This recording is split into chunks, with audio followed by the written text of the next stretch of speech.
Erika juga ya 95 ya. Hai, Ibu Erika. Malam Bu Erika. Malam ya. Malam Bu Erika. Wah, ini Malam-malam. senior kita nih Pak Gunawan nih. Wah, ini banyak senior-senior kita nih ya. Banyak senior ya. Iya. Salam hormat nih buat senior. Salam hormat ya. Semua ya. Oke. Lumayan Pak, hari ini cuannya lumayan Pak. Baik. Buka kartu dulu nih Pak. Buka kartu. Oke. Suasana sangat cair malam ini ya. Saya berikan ini hostnya untuk Pak Donald juga. Sangat cair ya. Jadi Hah? Oke, tunggu sabar ya. Sabar. Ya. Sabar semua ya. Oke, sebentar ya, saya coba ini. Oke, baik, kita akan mulai ya. Saya mungkin perkenalkan diri dulu ya. Bapak-bapak, Ibu semua, ya rekan-rekan semua, sangat senang sekali kita bertemu hari ini, malam ini ya. Perkenalkan, nama saya Ferry Chia, boleh panggil saya sebenarnya Coach Ferry ya. Saya seorang business coach ya. Dan saya kebetulan adalah ITB Angkatan 95 dari Teknik Informatika ya. Nah, khusus malam ini nih ya, sebenarnya kita ada acara dari dan untuk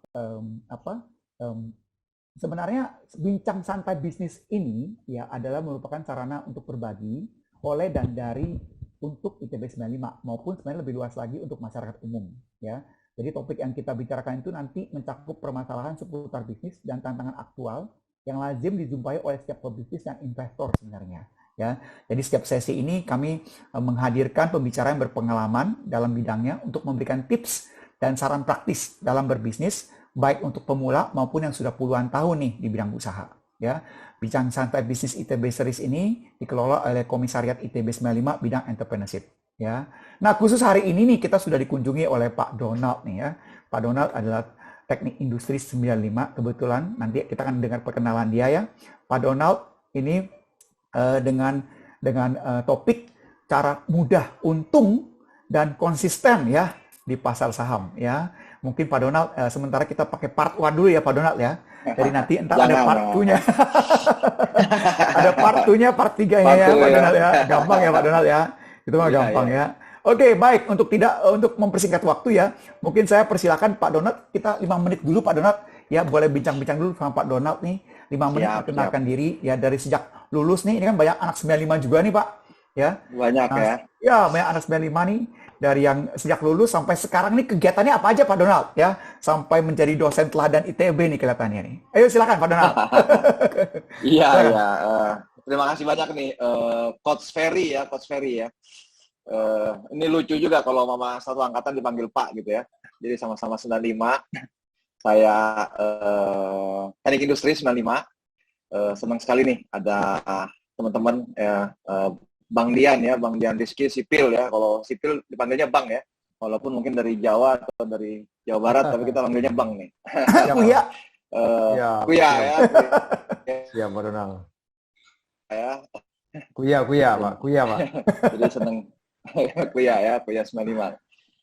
Dan senang banget juga bisa ketemu senior-senior ITB ya yang mungkin belum pernah ketemu sebelumnya tapi malah ketemu di sini di Zoom ini. Jadi senang bisa ketemu dengan komunitas ITB ya, pebisnis, mungkin juga investor ya. Mungkin malah udah jauh lebih nih makan asam garamnya ya.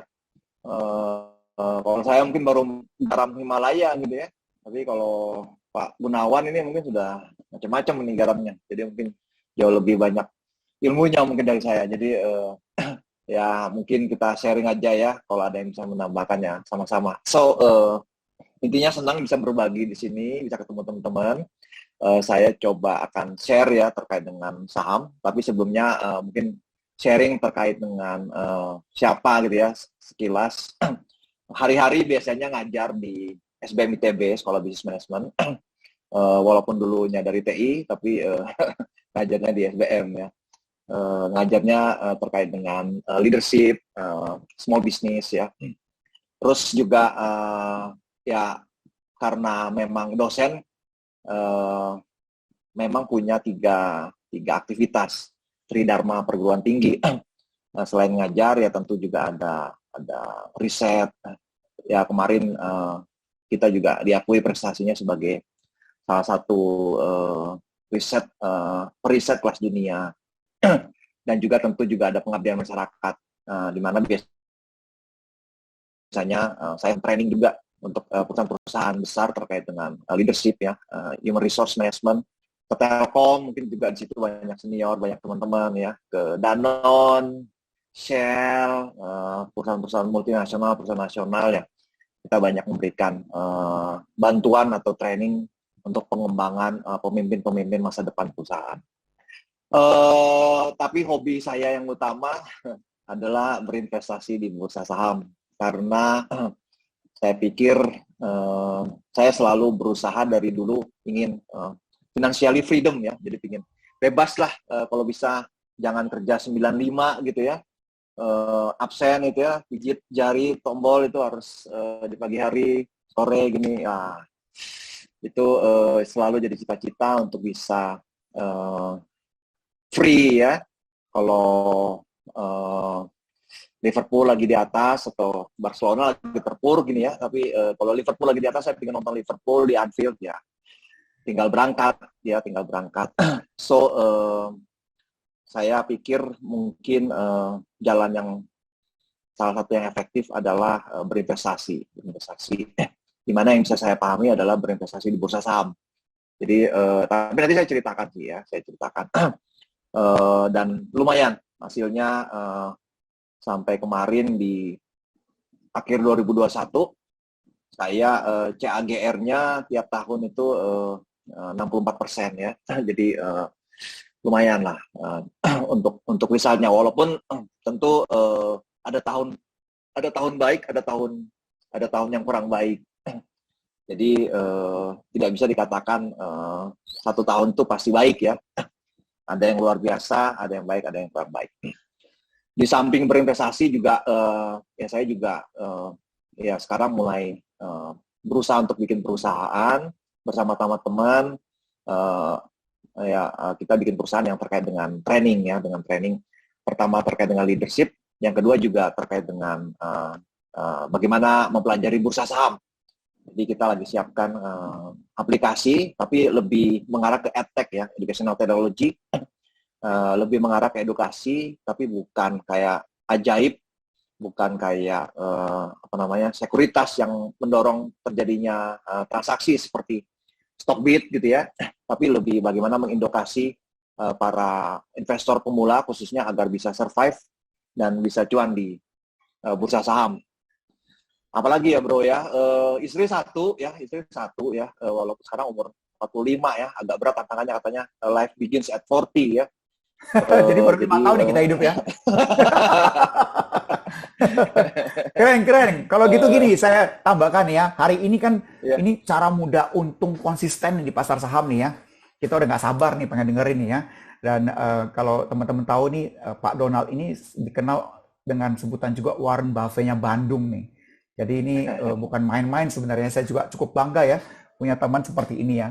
Nah, Pak Donald, mungkin sebelum langsung ininya, bisa share dulu Pak presentasinya atau bagaimana, supaya nanti kita paling 20-30 menit gitu ya. Lalu abis itu kita mau tanya jawab nih Pak Donald, boleh ya? Siap. Ya. Siap. Boleh boleh, silakan. Bro, ini masih belum bisa? Masih belum bisa, udah co-host? Udah co-host bro?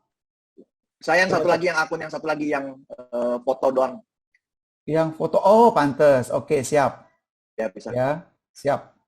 Yuk, silakan. Ya, udah. Sorry. Yes. Bisa. Boleh, silakan. Wait. Saya belum buka ya.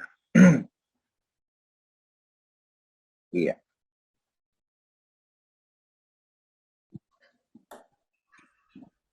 Ini sudah siap cuan nih semua nih kayaknya nih. Kelihatan nih, muka cuan semua nih kayaknya. Udah Pingin cuan ya, semoga Iya. ya. Iya. Nah, sudah terlihat kah? Dah, betul, udah terlihat. Udah ya, saya Siap, tinggal silakan. iya, udah Multi full bagger nggak, Pak investing, Doni? betul ya? Ini Mantap. kayaknya trouble nih. Ini gimana caranya kita di sayanya udah full screen tapi Oh, di tampilannya tampilannya ya. Oh, Coba belum full screen ya. ya ini unshare lagi. coba di Unshare. close lagi semuanya, close lagi Unshare semuanya. lagi, masuk Share dalam lagi. bentuk screen.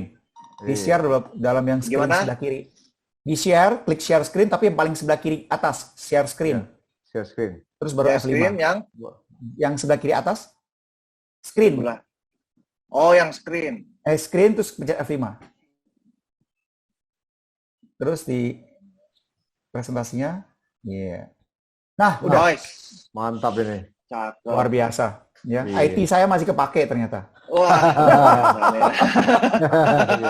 Ya, silakan. Oke, silakan. oke. Yuk. Ya, sorry gangguan teknis ya. Jadi coba kita saya sharing ini terkait dengan bagaimana berinvestasi di bursa saham ya. Walaupun saya coba lebih berbicara terkait dengan pengalaman ya, praktis nggak banyak bicara teori. Nanti kalau teori keluar dosennya bahaya, bisa 1 semester kuliahnya.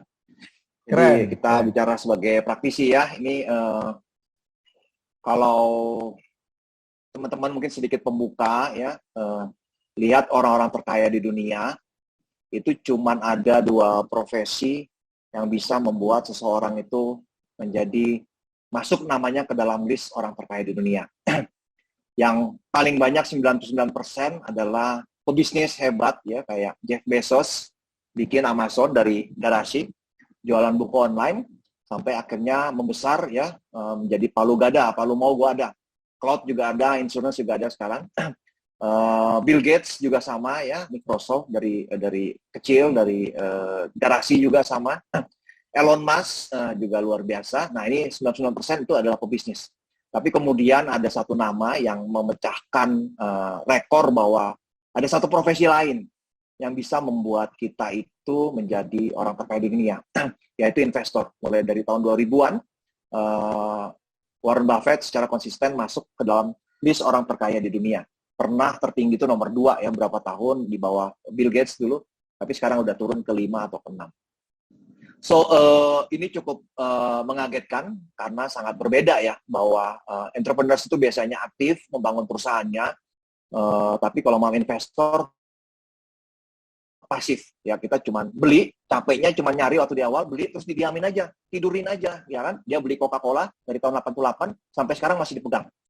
Kalau dia beli dulu di Coca-Cola itu mungkin modalnya 1 triliun, sekarang dividennya aja udah 0,5 triliun setiap tahunnya.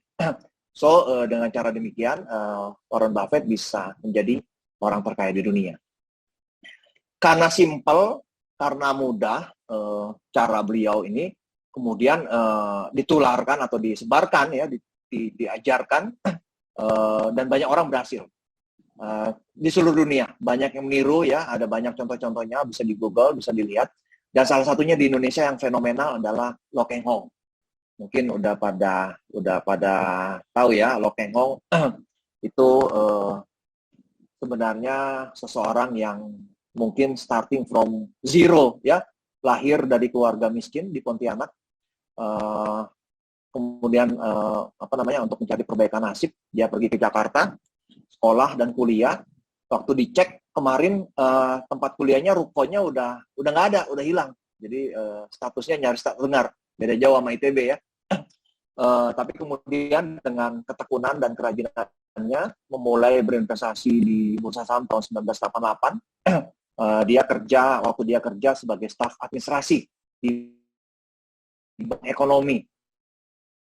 Ya, jadi udah posisinya rendah, banknya juga bank yang kecil. Jadi gajinya juga seharusnya tidak seberapa. Tapi memulai dari tahun 68, sekarang diperkirakan lebih dari 2 triliun. So, mungkin termasuk 50 orang terkaya di Indonesia. Saya nggak tahu kalau dalam waktu 10-20 tahun ke depan kemudian bisa menjadi 3 besar ya atau 5 besar orang terkaya di Indonesia, sama seperti apa yang sudah ditunjukkan oleh Warren Buffett, karena prinsip berinvestasi ini sangat mengikuti prinsip yang namanya compounding ya, compounding. Semakin lama kita berinvestasi akan semakin melejit kekayaan kita. Jadi cara ini udah terbukti jelas, saya coba tiru ya, karena tadi saya ingin bisa menuju financial freedom, tidak hanya menjadi karyawan dosen ITB, tapi saya juga selain menjadi trainer, konsultan, juga punya bisnis, tapi saya juga ingin menjadi investor. Jadi sejak 2015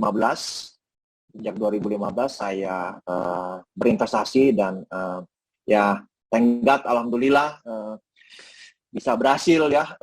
Untuk ukuran saya bisa masuk ke apa yang saya idamkan lah, financially freedom. Tentu belum bisa menjadi triliuner seperti Lo Keng Hong karena saya baru 6 tahun, beliau udah 30 tahun lebih ya. Tapi mungkin saya masih bisa bercita-cita lah ya untuk bisa menjadi orang terkaya, tidak di Indonesia tapi mungkin di Kecamatan Coblong ya. Mudah-mudahan. Tapi Kecamatan Coblong juga banyak orang kaya tuh di Jalan Dago ya kan. Jadi dengan waktu ya mudah-mudahan bisa meraih cita-cita itu. So saya coba ceritakan ya ini perjalanan berinvestasi saya, di mana selama 5 tahun ini saya coba sarikan ya, 6 tahun ya, udah 6 tahun saya sarikan poin-poin pembelajarannya yang mungkin bisa berguna ya. Yang pertama adalah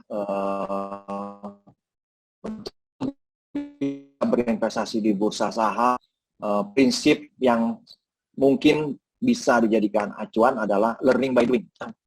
Kata pertama ya, jadi seringkali kalau kita itu ya, banyak orang mungkin mempelajari sesuatu itu belajar dulu ya, baca buku dulu, tapi kemudian nanti lupa dipraktekkan. Atau ada juga yang praktek dulu tapi lupa belajarnya ya, lupa baca teorinya. Nah, saya mengkombinasikan keduanya. Jadi di tahun 2015 saya coba, yang pertama saya lakukan adalah baca semua buku terkait dengan investasi saham, khususnya teori-teori yang terkait dengan value investing. Jadi semua terkait dengan Warren Buffett atau khususnya Benjamin Graham ya, juga ada namanya Peter Lynch, Philip Fisher, itu semua adalah penulis-penulis buku yang pelaku semua. Jadi ada satu dosen, tapi dosen ini juga, Benjamin Graham ini juga pelaku. Jadi mereka semua emang menuliskan apa yang mereka lakukan ya, bukan hasil dari sekedar membaca atau hasil riset doang, tapi juga hasil dari praktek mereka, dan kinerja mereka luar biasa. So di 1 tahun pertama saya coba habiskan, ini udah mirip kayak dulu waktu menghadapi UMPTN ya, UMPTN. Cuman bedanya ini menikmati karena mungkin hasilnya duit gitu ya. Kalau UMPTN masuk ITB, yang pertama terbayang di ospek misalnya. So benar-benar fokus coba belajar teorinya, mendalami supaya tidak tersesat di bursa saham. Bursa saham itu kejam ya bagi mereka yang tidak tahu apa yang mereka lakukan. Nah, Tuhan mungkin Maha Pengampun, tapi kalau kita masuk ke bursa saham tidak tahu apa yang kita lakukan, itu akan sangat berbahaya. So better coba persiapkan diri sebaik mungkin, baca sampai akhirnya kemudian kita bisa memahami ya. Dan di samping itu juga saya coba paralel. Di samping baca-baca, saya juga coba langsung praktek. Tapi prakteknya ya mungkin dulu karena kuliah di ITB juga sering nyontek, ya kita nyontek dulu gitu ya. Jadi kita nyontek dulu sama yang mungkin sudah pernah punya pengalaman yang cukup, yaitu saya waktu itu lihat Teguh Hidayat. Dia termasuk salah satu yang pionir di bursa saham Indonesia, tapi mau berbagi dalam tulisan-tulisannya, bisa dilihat di blognya teguhhidayat.com. Tulisannya cukup bagus, menarik, dan ada yang namanya e-booknya dia, yang dia terbitkan setiap 3 bulan sekali, setiap laporan keuangan terbit di emiten di bursa terbit, dia memberikan rekomendasi 30 saham terbaik yang bisa kita pilih untuk dijadikan investasi. Jadi saya nyontek itu, Saya pilih dari 30 itu 10 yang terbaik hasil dari yang saya baca ya, yang sudah saya pahami so far. So 2 itu yang saya lakukan, baca dan praktek langsung. Ini yang pertama di 2015. Yang kedua juga sesuai dengan teorinya, saya start small. Jadi ada katakan tabungan atau deposito, katakan 1.000 perak ya, 1.000 perak. Tapi kemudian saya start small dengan 50, artinya kalau seandainya itu rugi ataupun salah ya udahlah, ya itu ongkos pembelajaran. Jadi tidak mau mengambil risiko yang besar. Dan ini tadi mungkin 1.000 itu adalah tabungan ya, tabungan yang tidak akan mengganggu uang dapur, dana darurat. Jelas ini adalah uang dingin. Jadi seandainya saya pakai tidak akan mengganggu aktivitas istri ya, tidak akan diprotes oleh istri. Bahkan waktu itu saya memulai, istri tidak tahu. Jadi kita mulai dengan dana dingin kecil, dan thank God itu juga saya memulai pada saat bursa itu di 2015 itu baru terjadi koreksi kecil ya, small correction atau crash kecil. Jadi memang setelah saya pelajari selama 6 tahun, waktu yang terbaik untuk bisa berinvestasi adalah pada saat itu terjadi crash, terjadi koreksi ya. Sama seperti 2020 kemarin. Waktu Maret ya crash sampai 30%, tapi kemudian kalau kita masuk setelah itu akan luar biasa. Apapun yang kita beli pasti benar ya, pasti cuan. So, ini saya mulai di 2015 ya, di 2015 apapun yang saya beli kayaknya benar gitu ya, walaupun ini pakai panduan dari Teguh Hidayat itu. Jadi kira-kira di 2015-an itu saya dapat 30% ya, 30%. So saya semakin yakin, makin senang baca dan mulai menganalisis emiten secara lebih mendalam di 2016. Tambah lagi uang ya, berapa ratus perak, berapa ratus, karena sudah semakin yakin. Di 2016 awal ya, di pertengahan juga masuk semua yang ada di tabungan. Bahkan kalau saya dapat project baru, training apa segala, saya masukkan itu ke bursa saham karena saya sangat yakin akan keampuhan berinvestasi di bursa saham. Pernah saya sekali waktu karena saking yakinnya dengan keuntungan yang akan saya raih di bursa saham, saya tanya ya Perdana Menteri ya, atau Menteri Keuangan di rumah, saya boleh nggak kita jual rumah ya untuk masukin ke saham? Ya tentu aja jawabannya nggak boleh ya. Padahal kalau mau dimasukin itu satu rumah bisa jadi berapa rumah gitu ya. Ya tapi nggak apa-apa. Yang paling penting. Ini sih lucu banget sih. Lucu banget sih. Pasti jawabannya nggak boleh, bener. Don't try this at home ya. Don't try this at home. Oke.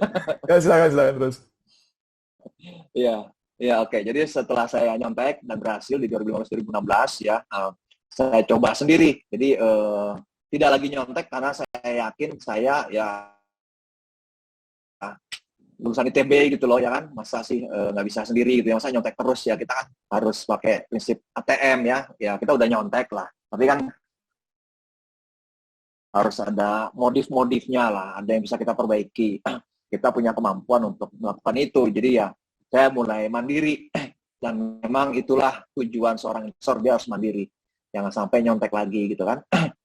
Nah di sini kemudian saya benar-benar saya boleh tambahin sedikit Pak Donald, saya mau dapat tanya nih. lumayan.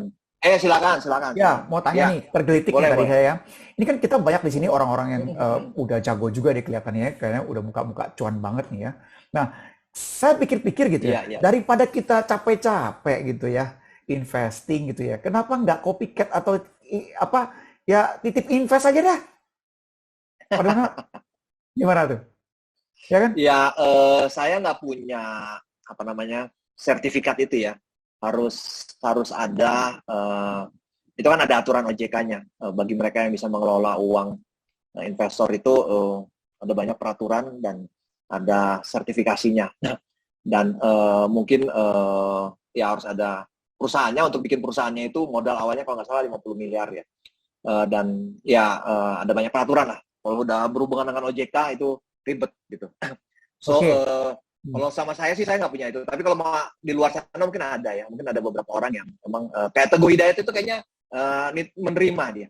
Oh, menerima ya? Hidayat, itu di Jalan Sudirman. Dia kantornya Jalan Sudirman. Mungkin bisa dilihat teguhhidayat.com. Oke, tapi kalau saran dari Pak Donald sendiri ya, kalau kita Ya, mendingan kita nitip dulu atau gimana enaknya? Maksudnya saran dari, ini saran ya, bukan saran profesional nih ya. Hati-hati di sini kita disclaimer dulu nih.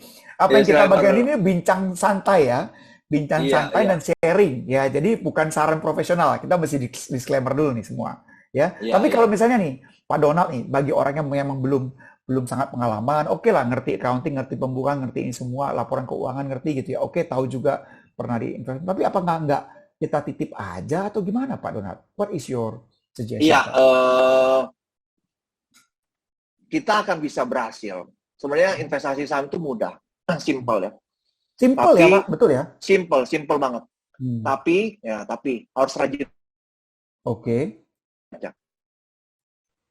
Oke. Halo Pak Donald, Kita suaranya nggak hilang. baca, nggak mau habis kita. Ya. Iya, Ya, oh sorry. hilang. Tadi harus baca. Gimana Pak? Langsung Jadi silakan. kalau kita mau baca, harus mau harus mau riset ya. Oke. Good. Terus kalau kita nggak mau baca, nggak mau riset, itu kemungkinan besar kita akan habis. So, kalau kita memutuskan ingin masuk ke bursa saham, syaratnya itu cuma satu, mau baca sama riset.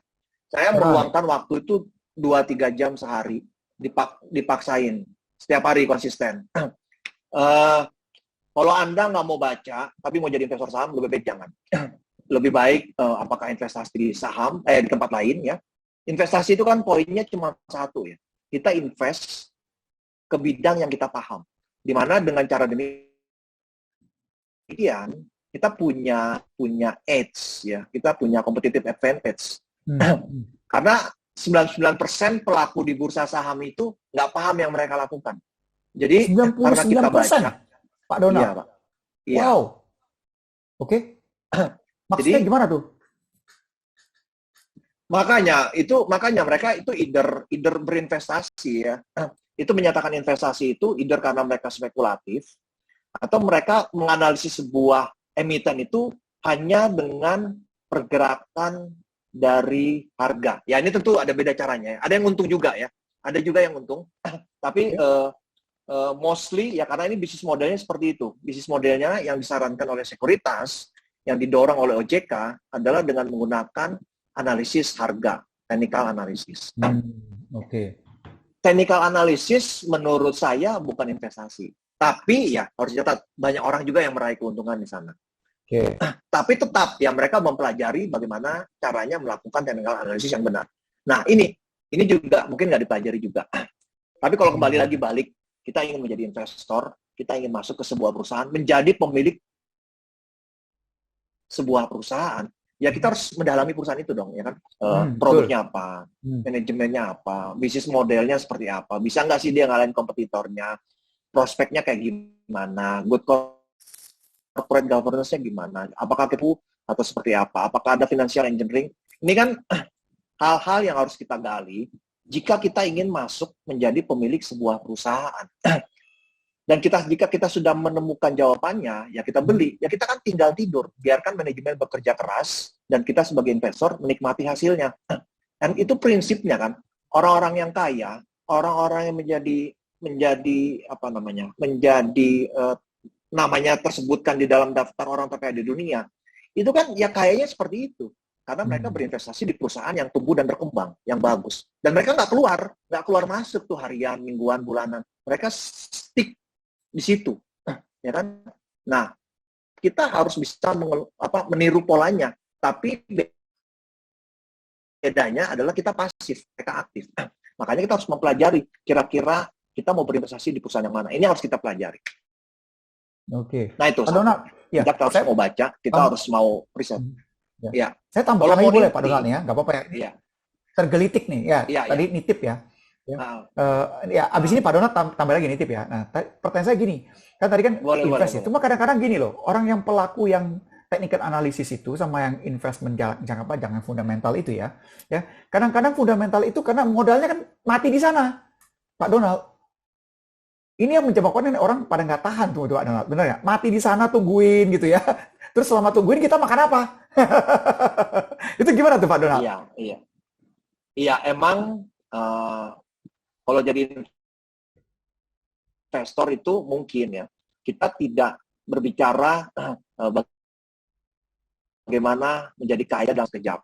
Bagi sebagian orang bisa jadi itu adalah pertanyaan bagaimana menjadi lebih kaya, ya kan? Ini nggak bisa kita prediksikan dalam 1 tahun kita dapat return berapa. Bukan tipikal seperti itu. Tapi Jadi mindsetnya udah harus jangka panjang ya Pak Donald ya? Harus jangka panjang. Tadi kan uang dingin, uang yang nggak kita pakai untuk 1 tahun. Saya nggak mencari dana operasional ya untuk bisa membiayai misalnya istri kedua gitu kan. Nggak dari sini. Ini kan dari yang lain kan ya Pak Donald ya? Iya, saya kan berusaha untuk berbicara nanti pensiun, ya kan. Ya.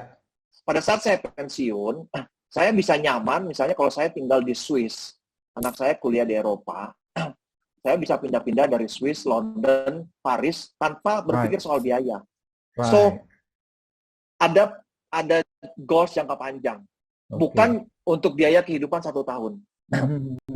Nah, ini yang mungkin kita bicara soal investasi. Ya, kalau kita beli tanah, atau kita beli rumah, ya kan, kita kan nggak berbicara bahwa tanah itu akan, ya ada sih mungkin ya prakteknya, dijual dalam waktu 3 bulan ke depan, ya, dalam waktu 1 tahun, kita akan bisa dapat berapa, nggak bisa seperti itu kan. Tapi kita pegang 5-10 tahun, yang mudah-mudahan tanah atau rumah itu bisa double, triple, 5 kali lipat, 10 kali lipat. Nah, itu yang kita harapkan dari kegiatan investasi kita. Kita nggak akan menghitung itu dalam jangka waktu pendek. Jadi, berusaha untuk memenuhi target jangka panjang. Oke. Baik. Terus tadi nyambung tadi Pak Donald tadi itu.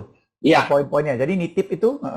Nah, kalau nitip, ya ini ya kalau kita nggak bisa bermain sendiri, ya bagusnya emang nitip. Tapi permasalahannya juga bisa melihat pemain-pemain yang kecil ya, yang mungkin Anda belum kenal. Pertanyaannya punya trust nggak? Kayak Teguh Hidayat misalnya, Anda belum kenal kan? Saya juga nggak kenal, cuman googling gitu aja. Bisa dipercaya nggak orang ini? Kabur nggak gitu kan? Betul. Nah, itu mungkin bisa jadi dia akan berbahaya, ya. Bisa jadi dia akan melarikan uang Anda, atau bisa jadi dia jago. Kinerjanya dia akan lebih tinggi dibandingkan si pemain-pemain gede itu. Sama seperti saya. Misalnya ya, kita sebagai value investor, atau mungkin Anda juga pernah dengar yang namanya Pak JS Putra, ini juga sekarang mengelola dana. Betul. Mungkin kinerjanya akan jauh lebih tinggi dibandingkan para big player yang sudah punya nama. Nah, tinggal bagaimana strateginya. Kalau Anda mau masuk ke Pak Teguh Hidayat atau JS Putra, ya mungkin bisa dites dulu dengan uang kecil gitu ya. Ya, ada berapa strategi yang mungkin bisa. Saya sih nggak masukkan ke mereka karena saya juga ngelola sendiri gitu ya. Jadi mungkin itu juga harus dipikirkan ya. Antara return sama resiko kan seringkali beriringan ya. Betul. Gitu. Oke. Silakan kalau mau teruskan lagi. Atau saya mau bertanya nih, ini gatel nih. Boleh, bebas ya. Oke, saya dulu tanya ya, biar ini ya. Cair aja ya. Kita tanya-tanya dulu nih. Ini pertanyaan-pertanyaan mudah. Kalau mau mudah nih sekarang tadi ya. Tadi udah sharing sebenarnya, baca buku. Oke. Kalau ada cara paling mudah, paling bodoh ya, untuk jadi investor dulu itu mulainya gimana? Cara paling mudah kalau saya boleh sarankan adalah Anda berinvestasi pada saat lagi crash. Jadi kayak 2020. Karena apapun yang dibeli pasti benar. Pasti cuan ya. Beli 10-20 saham, ya kan? Uang Anda berani nggak? Ya mungkin nanti seiring dengan pengalaman, keberanian itu akan meningkat ya. Kalau Anda 2020 ya masuk 1 miliar, 10 miliar atau 100 juta, 10 juta ya. Apapun atau 90% yang Anda beli itu pasti akan naik harganya dalam waktu singkat. Ya, beli, diamkan dalam waktu setengah tahun, 1 tahun, keluar. Oke, jadi langsung exit. Keluar. Ya, exit setengah tahun atau 1 tahun. Kan tunggu lagi nanti crash kapan. Ini lucunya bursa di Indonesia atau di Asia Tenggara itu polanya mungkin setiap 2 atau 3 tahun sekali ada crash atau koreksi mini ya. Nah, inilah cara paling mudah untuk bisa mendapatkan keuntungan di bursa saham. Jangan misalnya masuk pada saat ya harga tinggi kayak sekarang. Ini resikonya mulai meningkat ya. Jadi pada saat harga tinggi, termasuk di bursa di Amerika tinggi, ya ada potensi untuk crash. Nah, begitu crash, ya jangan pas mungkin lagi turun ya, tapi pas sudah mulai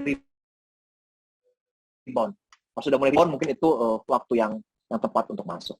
Itu cara paling mudah. Kalau Mama ada juga cara yang lain, mungkin kita bisa cari perusahaan yang besar ya, yang seperti mungkin saya masih bisa sarankan BCA, BRI, Sido Muncul itu ya nggak usah dibaca lah, itu udah pasti bertumbuh dan bagus ya ke depannya. Kayak BCA itu kemarin tuh masih bisa lah dapat 20-30% setahun ya.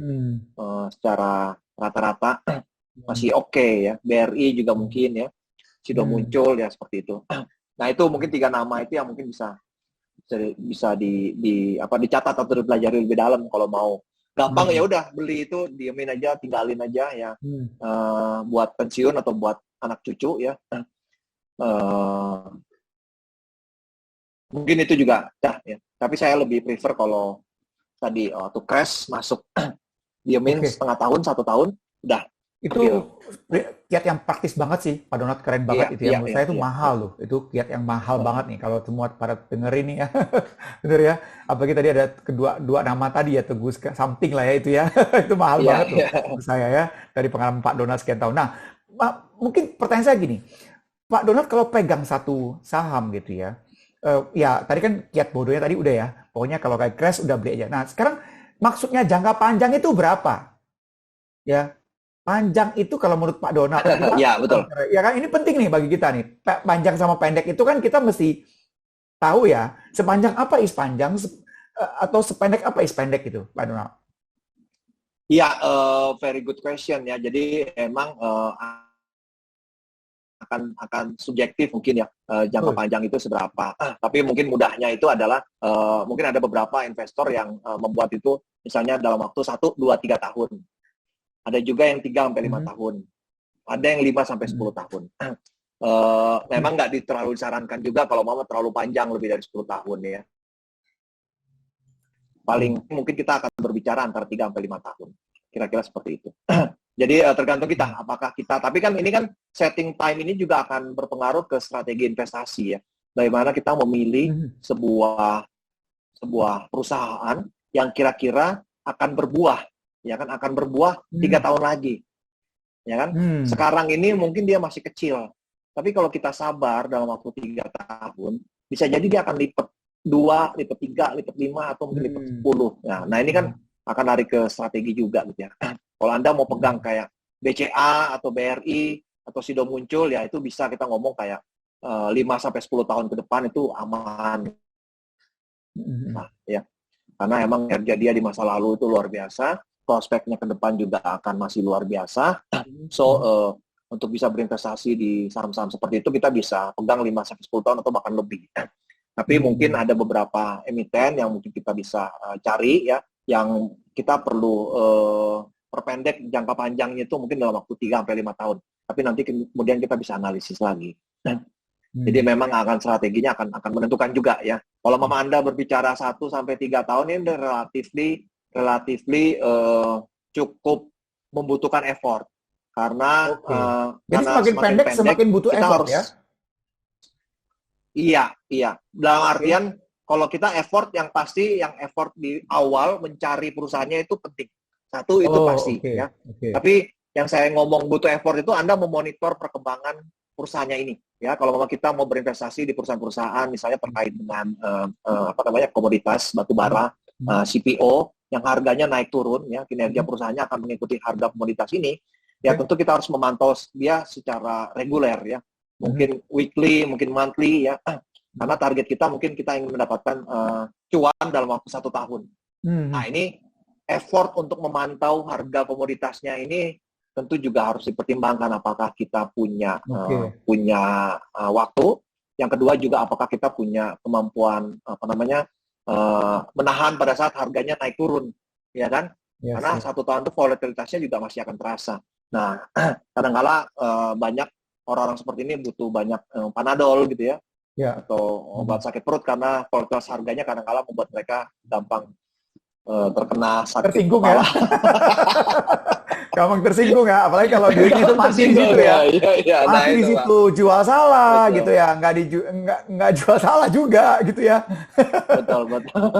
Oke, oke. Nah, untuk teman-teman rekan-rekan di sini ya, supaya tahu aja nih Pak Donald ini sebenarnya juga salah satu menjadi konsultan juga ya bagi para emiten ya, perusahaan-perusahaan TBK ini atau yang calon emiten ya, Pak Donald ya.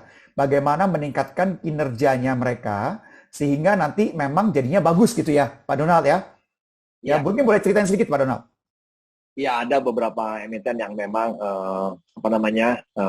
meminta bantuannya advice agar kemudian bisa membantu mereka meningkatkan kinerja jangka panjangnya. Jadi misalnya saya baru-baru ini diminta oleh InnoCycle ya, perusahaan daur ulang plastik, botol plastik yang emang produk-produknya cukup memenuhi standar ESG ya. Jadi ini mungkin salah satu emiten ESG yang ada di bursa. So karena memang sudah biasa mendalami kan, saya biasanya tahu apa kekurangan dan kelebihannya. Nah, Ya, apa mungkin yang saya sering sarankan dilihat misalnya oleh dia ini investor kan itu ya? iya, dan apa yang bisa diperbaiki agar kemudian dia bisa berubah ya. Misalnya yang paling Right. gampang itu saya melihat dia ini kan kinerja dia akan sangat dipengaruhi oleh kenaikan harga minyak bumi. Jadi pada saat harga minyak bumi, produk-produk PSF-nya itu akan bisa bersaing ya dengan produk-produk yang ada yang hasil dari minyak bumi ini. Marginnya akan makin tinggi. Tapi itu kan siklikal ya. Ada saatnya harga minyak bumi naik, kinerjanya naik. Tapi pada saat harga minyak bumi turun, kinerjanya akan turun. Dan itu bukan sesuatu yang disenangi oleh investor jangka panjang kayak saya. Ya, karena kan ketidakpastian gitu ya. Betul. Saya kan mau nyari perusahaan yang dari kecil bertumbuh jadi besar. Yang kinerjanya terus tumbuh, ya, terus tumbuh. Bukan yang naik turun, gitu kan, kayak roller coaster.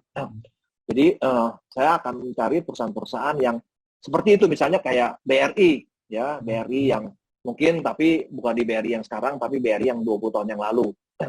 Nah, yang seperti itu yang misalnya saya cari. Nah, salah satu yang saya sarankan adalah bagaimana kemudian mereka udah punya potensi untuk bermain ya, menghasilkan produk-produk dari produk SF-nya itu diolah lebih lanjut, hilirisasinya, kontribusi kecil. Nah, ada beberapa cara yang kemudian saya sampaikan untuk kemudian mereka bisa terapkan untuk meningkatkan porsinya itu, agar kemudian dari situ mereka bisa meningkatkan kemampuan recurring income-nya, ya. Marginnya juga bisa naik, ya, kinerjanya juga bisa jauh lebih stabil dan mudah-mudahan bisa bertumbuh. Nah, ada beberapa hal yang juga saya sampaikan ke mereka agar kemudian ini bisa jadi, mudah-mudahan bisa jadi unicorn, karena sekarang market cap-nya masih 1, atau 2, berapa triliun ya. Kalau unicorn kan ya 1 billion US dollar ya, 14 berapa nih, 4 triliun lah gitu. 14,4 ya, oke. Ya nggak main-main ya.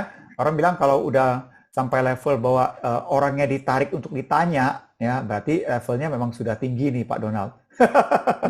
Ya, ditarik oleh perusahaan TBK untuk ditanyain bagaimana supaya meningkatkan atau kinerjanya jadi kelihatan bagus ya sama investor ya. Oke, nah paling saya juga ada pertanyaan gampang nih mungkin, tapi jawabannya mungkin susah nih Pak Donald ya. Ya, sebenarnya kalau Pak Donald sendiri nih, kalau misalnya ya ada saran lah untuk kita yang udah tahu lah ya, misalnya oke lah kita mau jadi ini investor ya. Kira-kira strateginya apa Pak Donald? Ya, strateginya misalnya Pak Donald kan pasti punya strategi dong. Oke, saya pertama saya bagi-bagi dulu mungkin jangka panjang, jangka pendek, atau saya pilih berdasarkan kategori A, B, C gitu ya. Atau saya akan fokus di sini, saya akan fokus di sini, saya cuma gini. Nah, barangkali kalau misalnya saya oke lah, saya punya waktu 2 jam sehari ya. So apa strategi yang Pak Donald sampaikan barangkali yang gampang buat kita? Ya, cara berinvestasi kan macam-macam. Jadi kalau kita mau lihat gaya investasi itu bisa lihat misalnya Benjamin Graham. Benjamin Graham ini diikuti oleh Lo Keng Hong. Cari emiten-emiten yang murah ya, yang murah. Jadi atau murah banget. Biasanya pakai ukuran ini pakai bahasa teknis ya, pakai PER sama PBV, price earning ratio sama price book value ratio. ya semakin rendah fairnya, semakin PBV-nya makin rendah, itu semakin bagus. Nah, ini cara yang paling klasik ya. Tapi ini mungkin cara yang bertahan. Tapi Pak Lok Eng ya jadi triliuner pakai cara ini ya. Itu yang pertama. Perusahaan-perusahaan yang sifatnya mediocre ya biasa aja, tapi saking murahnya dia beli. Ya, misalnya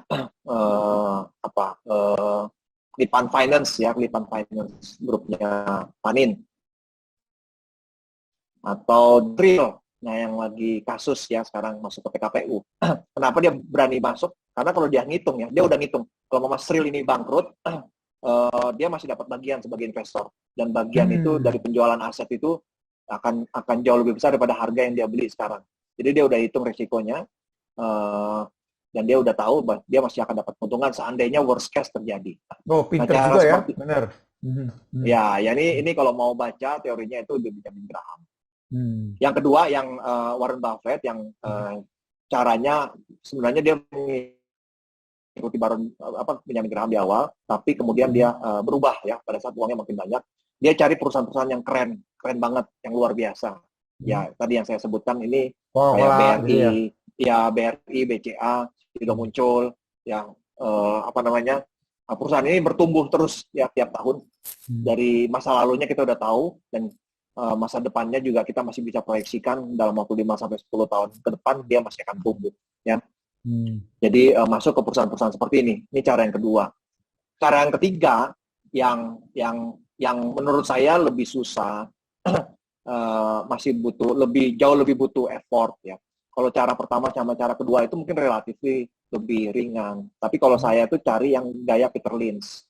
Jadi saya cari perusahaan-perusahaan yang kecil, yang masih belum unicorn, yang masih bayi, tapi kemudian dia punya prospek atau kinerja bertumbuh yang luar biasa, yang bertumbuh dan luar. Biasanya, misalnya yang saya yakin itu misalnya Metrodata. Ya, Metrodata mungkin pernah dengar ya. Ini adalah perusahaan dulunya awalnya dia distribusi TIK.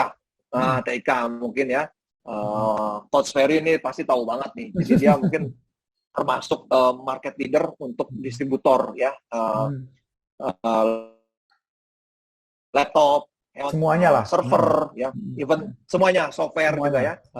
Tapi kemudian dia marginnya tipis. Dia masuk ke bisnis konsultan, ya kan? Di IT kan ini konsultan marginnya jauh lebih besar. Ya, dia niru seperti IBM. Nah, saya melihat bahwa dia ada potensi bisa besar seperti IBM. Saya masuk di situ. Market cap-nya waktu itu kalau nggak salah masih sekitar 4 triliun ya, sekitar 4 triliun. Di harga waktu itu 1.500 ya, 1.500. Nah, sekarang dia sudah dalam waktu 1 tahun dia udah double ya, udah 3.500-an. Tapi kemudian stock split bagi 5 jadi sekitar 700-an. Nah, ini yang saya lakukan dengan mengikuti ilmunya Peter Lynch. Tiga hal itu ya? Ya, ada tiga strategi ya, Benjamin Graham, Warren Buffett, Peter Lynch. Nah, yang saya pakai ini caranya lebih susah. Jadi kita ingin juga banyak orang belajar, dan kalau saya sharing di IAI, Investor Academy Indonesia, itu kita kasih trainingnya itu dua hari. 2 hari, itu pun yang di step 2. Ada juga yang step 3, another 2 days ya. Nah, ini cukup panjang untuk menceritakan detailnya bagaimana mencari itu. Tapi sebenarnya semuanya itu simple gitu. Cuman mas baca dan riset. Tinggal ngikutin strateginya yang mana yang mau kita pilih gitu kan. Indikatornya apa. Pertanyaan apa yang mau kita ajukan. Pertanyaan apa yang mau kita jawab. Risetnya harus diarahkan kemana. Right, oke. Jadi pokoknya simpel Pak. Ya, ini saya boleh tambahkan sedikit ya. Jadi untuk rekan-rekan semua, Pak Donald ini juga punya sekolah untuk investor ya, Pak Donald ya. Ya. Jadi bagi yang memang benar-benar serius nih, ya kan, mau lebih kaya gitu ya. Amin ya. Ya. Nah, boleh nih menghubungi Pak Donald nih ya. Dan di situ benar-benar dibahas lebih teknikal banget ya. Walaupun sekarang pun udah dikasih tuh, ya kan, daging-dagingnya gitu kan. Tapi ya hati-hati, namanya kita mau serius belajar sama orang yang amatiran ya, tentu saja cuannya beda ya Pak Donald. Betul ya?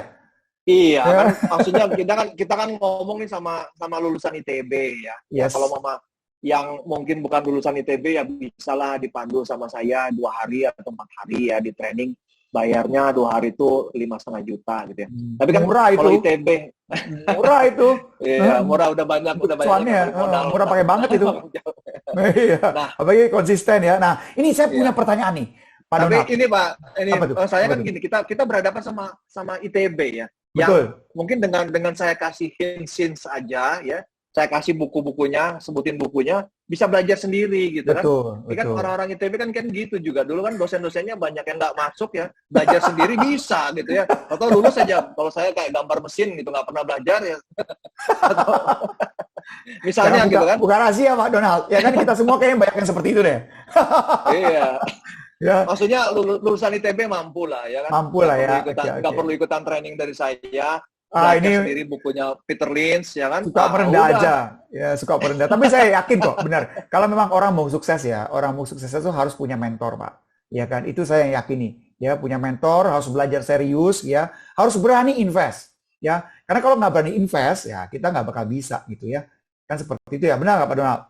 Ya, Iya, lagi pula untuk betul. membeli pengalaman Pak Donald 6 tahun itu, 5 juta itu murah sekali menurut saya. Ya kan? Nah, by the way Pak Iya. Donald, ini ada satu pertanyaan saya menggelitik ya. Gimana caranya Pak Donald bisa menjamin konsistensi Pak untuk profit? Itu yang mungkin rahasianya apa sih Pak Donald? Ya, apa namanya? Ya ada, saya sih ngeliat ada banyak luck juga ya, ada banyak luck juga sih Pak. Karena memang kan kalau berinvestasi di bursa saham itu ada tahun baik, ada tahun jelek. Yang pertama saya luck-nya itu mungkin ya ini juga yang tenggat sih. Saya mulai di 2015 pada saat terjadi koreksi, ya kan. Jadi beda mungkin yang teman-teman yang masuk di 2021 volatilitasnya tinggi dan mungkin pada saat masuk di tinggi, masuk ke bawah itu mentalnya jadi rusak mungkin ya. Tapi saya masuk di 2015 pada saat krisis kecil itu udah mulai berakhir. Jadi bursa rebound, apa yang saya beli itu berhasil semua, gitu ya. Yang hasil dari 2015 sampai 2018, saya mungkin jadi greedy ya, jadi sombong, sehingga kemudian saya dalam memilih emiten itu jadi tidak objektif lagi atau kurang objektif. Saya pinginnya nyari yang 10 kali lipat dalam 1 tahun. Karena saya pernah dapat Ciwi Kimia yang seperti tadi 10 kali lipat dalam 1 tahun. Pegang dari Maret April 2017, jual di Maret April 2018 itu 10 kali lipat. Nah, saya jadi pingin ngarahnya ke sana semua, tapi akhirnya jadi salah gitu ya. Jadi rugi. Di 2019 saya lumayan lah rugi cukup besar di situ. Saya di akhir tahun 2019 itu memikirkan untuk mengevaluasi lagi gaya saya, strategi saya. Jadi saya keluar dari bursa, 70% uang saya keluar dari situ, dan belum masuk sampai awal Maret, sampai akhirnya kemudian crash. Jadi kalau ada investor-investor yang mungkin cukup stres gara-gara crash, saya malah justru diuntungkan. Jadi ya thank God. Dan saya pelajari kapan bursa itu rebound itu terjadi pada saat Fed central banknya Amerika itu mulai intervensi ya dengan memberikan stimulus. Jadi saya masuk di akhir Maret dan itu rebound. Dan kinerja saya di 2021 itu luar biasa. Di 2020 itu luar biasa. 2021 yang cukup sulit pun saya juga masih bisa mengarungi dengan hampir 50% ya keuntungannya. So ada banyak unsur luck yang mungkin terjadi ya. Saya nggak tahu apakah memang ya apakah saya bisa menganggap diri saya soleh gitu ya, rezeki anak soleh gitu dilindungi. Ini mah luck itu kan karena kerja keras, karena ini ya. Oke, paling saya ada satu juga yang masih saya pengen tanya gitu ya. Biasanya kalau orang investor ini ya, investor itu sebenarnya adalah menurut saya adalah cara ngatur emosi, ya. Jadi ketika orang lain lagi fear, you must be greedy, kan gitu ya? Ya kan? Ketika orang lain greedy, you better be have some fear gitu kan? Sekarang tuh Pak Donald, gimana cara Anda mengatur itu? Ya, pasti yang jatuh banget, waduh gila nih, gimana nih ngaturnya? Yang stres banget, gimana cara Anda mengatur emosi Pak Donald? Yuk. Iya, betul sekali Pak. Jadi Hmm. emosi itu penting. Hmm. So, saya juga 2020-2021 itu memberikan banyak pengalaman ya, Hmm. bahwa ketenangan berpikir termasuk tadi ya di 2019, jangan sampai kita juga dipengaruhi oleh greedy ya, tamak. Jadi bagaimana kita tenang dalam berpikir itu sangat penting. Oleh karena itu kita harus mengatur kehidupan kita ya, dalam pekerjaan, dalam berhubungan dengan orang ya. Jangan sampai kita jadi terpengaruh. Jadi kita harus tetap tenang ya. Ada banyak hal yang mungkin kita harus lepaskan mengalah ya, Oke, lepaskan mengalah, tapi itu kemudian ya keywordnya. untuk menang gitu. Oke, contohnya apa Pak Iya, Donald? itu Contohnya satu bagaimana? ya. Ya mungkin paling gampang dengan istri gitu ya. Ada banyak hal atau pertengkaran yang mungkin bisa kita kita apa namanya kita Hindari. hindari ya, Ini Pak jika Donald ini kemudian sangat kita tidak kekeluargaan orangnya ya. Oke, oke, terus silakan. ya eh, ya di zaman COVID seperti ini ya kita juga harus apa namanya ya boleh banyak berpikir ya kan, bahwa salah satu hal penting untuk menjaga imun tubuh kan ya ketenangan pikiran ya, Hmm, ketenangan pikiran. Jadi betul. apa namanya, semakin tenang kita akan semakin kuat imun kita, dan juga mungkin mudah-mudahan dijauhkan dari kanker dan tumor atau penyakit-penyakit yang berbahaya. Jadi emang ketenangan pikiran ini harus benar-benar kita manage gitu ya. Nah, Jangan sampai kita mudah terdistract ya, mudah terdistract. hmm, So cara yang paling gampang juga untuk jadi investor ya jangan banyak baca berita atau hal-hal yang kira-kira bisa mengganggu cara berpikir Anda ya. oke. Bertemanlah dengan teman-teman yang positif ya. Hmm, hmm, Bertemanlah dengan orang-orang yang lebih hebat dari saya ya, dari hmm, kita gitu kan. Sehingga kita dipaksa untuk terus belajar.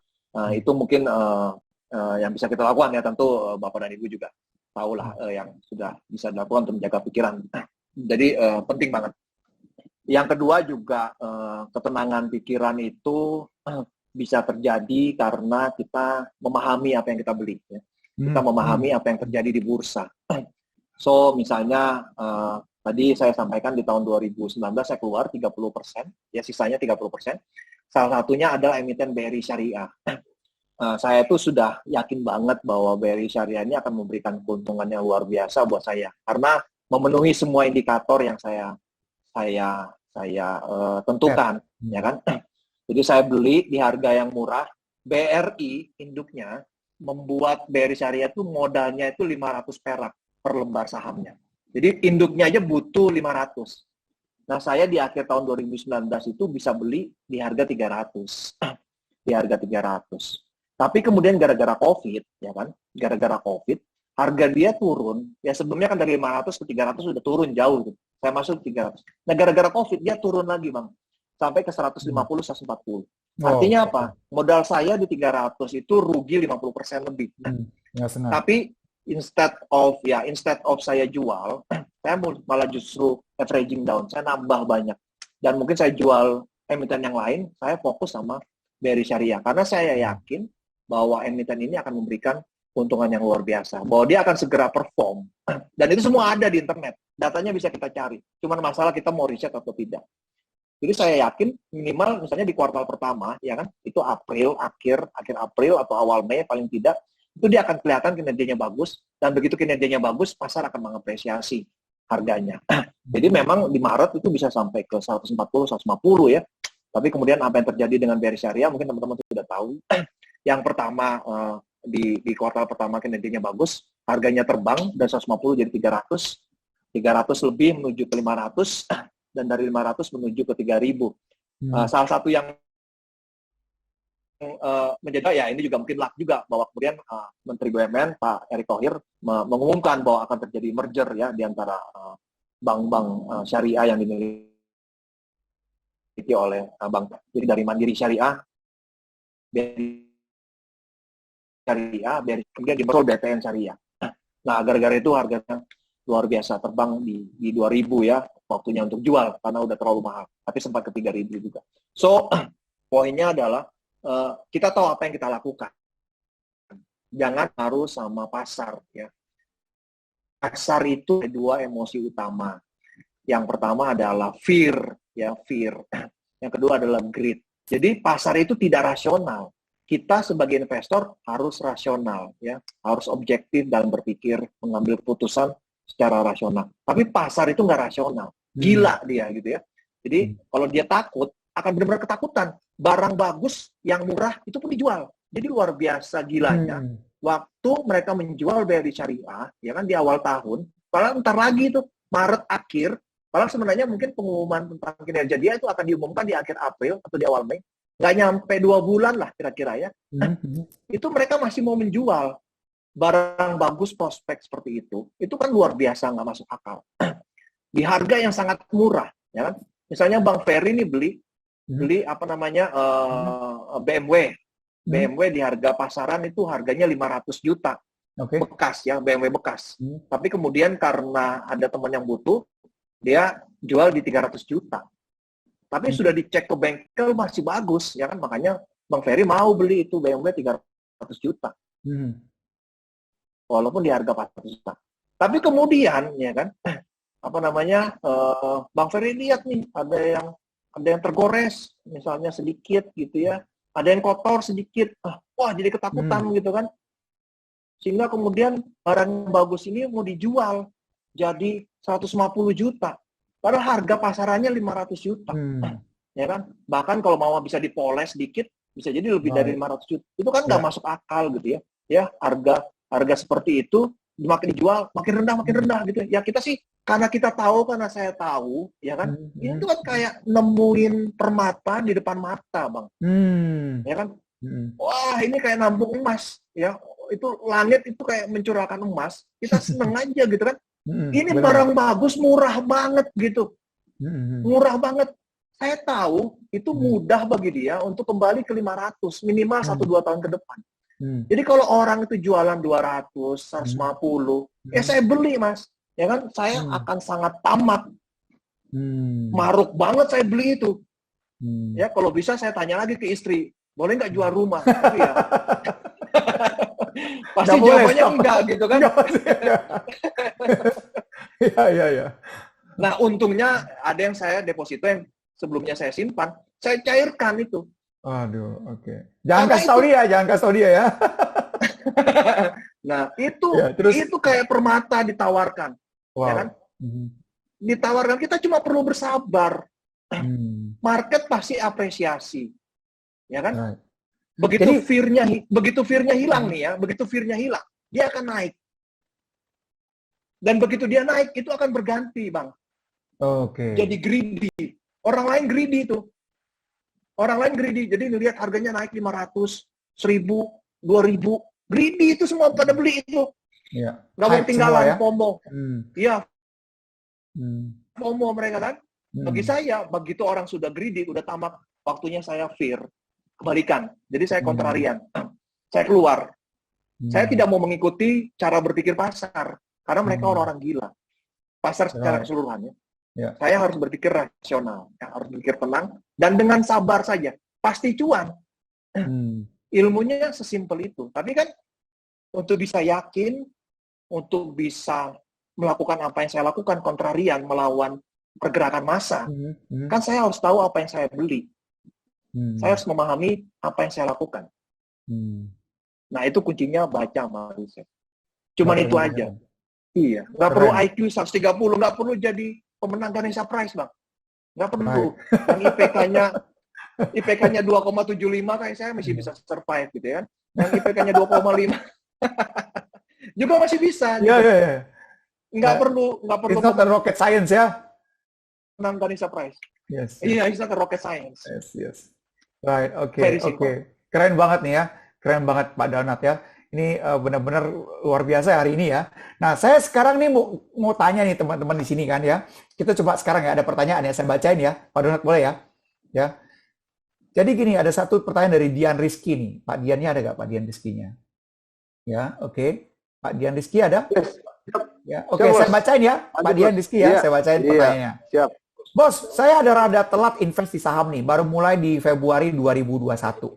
Ya. Kalau akumulasi sih sudah CAGR 20% bisa cuan, lebih ke feeling sama modal lihat RTI, basis saya lihat emiten yang mau dibeli lebih ke harga terendah dan tertinggi untuk 3 bulan, 6 bulan, dan 1 bulan terakhir. Ya. Terus hal lain saya lihat juga PBV dan PER, juga ROA dan ROE. Ya. Jadi mohon saran, apakah bisa parameter lain yang bisa kita lihat agar lebih mantap nih return dan minimize risk-nya. Ya, silakan Pak Donald. Ada di chat juga, ya. Pak Donald, unmute dulu. Ya, itu cara simple ya. Cukup mudah kita bisa mendapatkan cuan, dan banyak orang yang cuan dengan cara seperti itu ya, melihat bagaimana pasar selama ini menghargai apa namanya sebuah emiten dalam sebuah rentang, apakah itu dengan menggunakan PER sama PBV ya. Kalau Mama Lo Keng Hong itu PER PBV-nya adalah angka misalnya ya. Kalau dia ini, kalau teman tadi Pak Dian ini mungkin pakai standar deviasi ya, standar deviasi.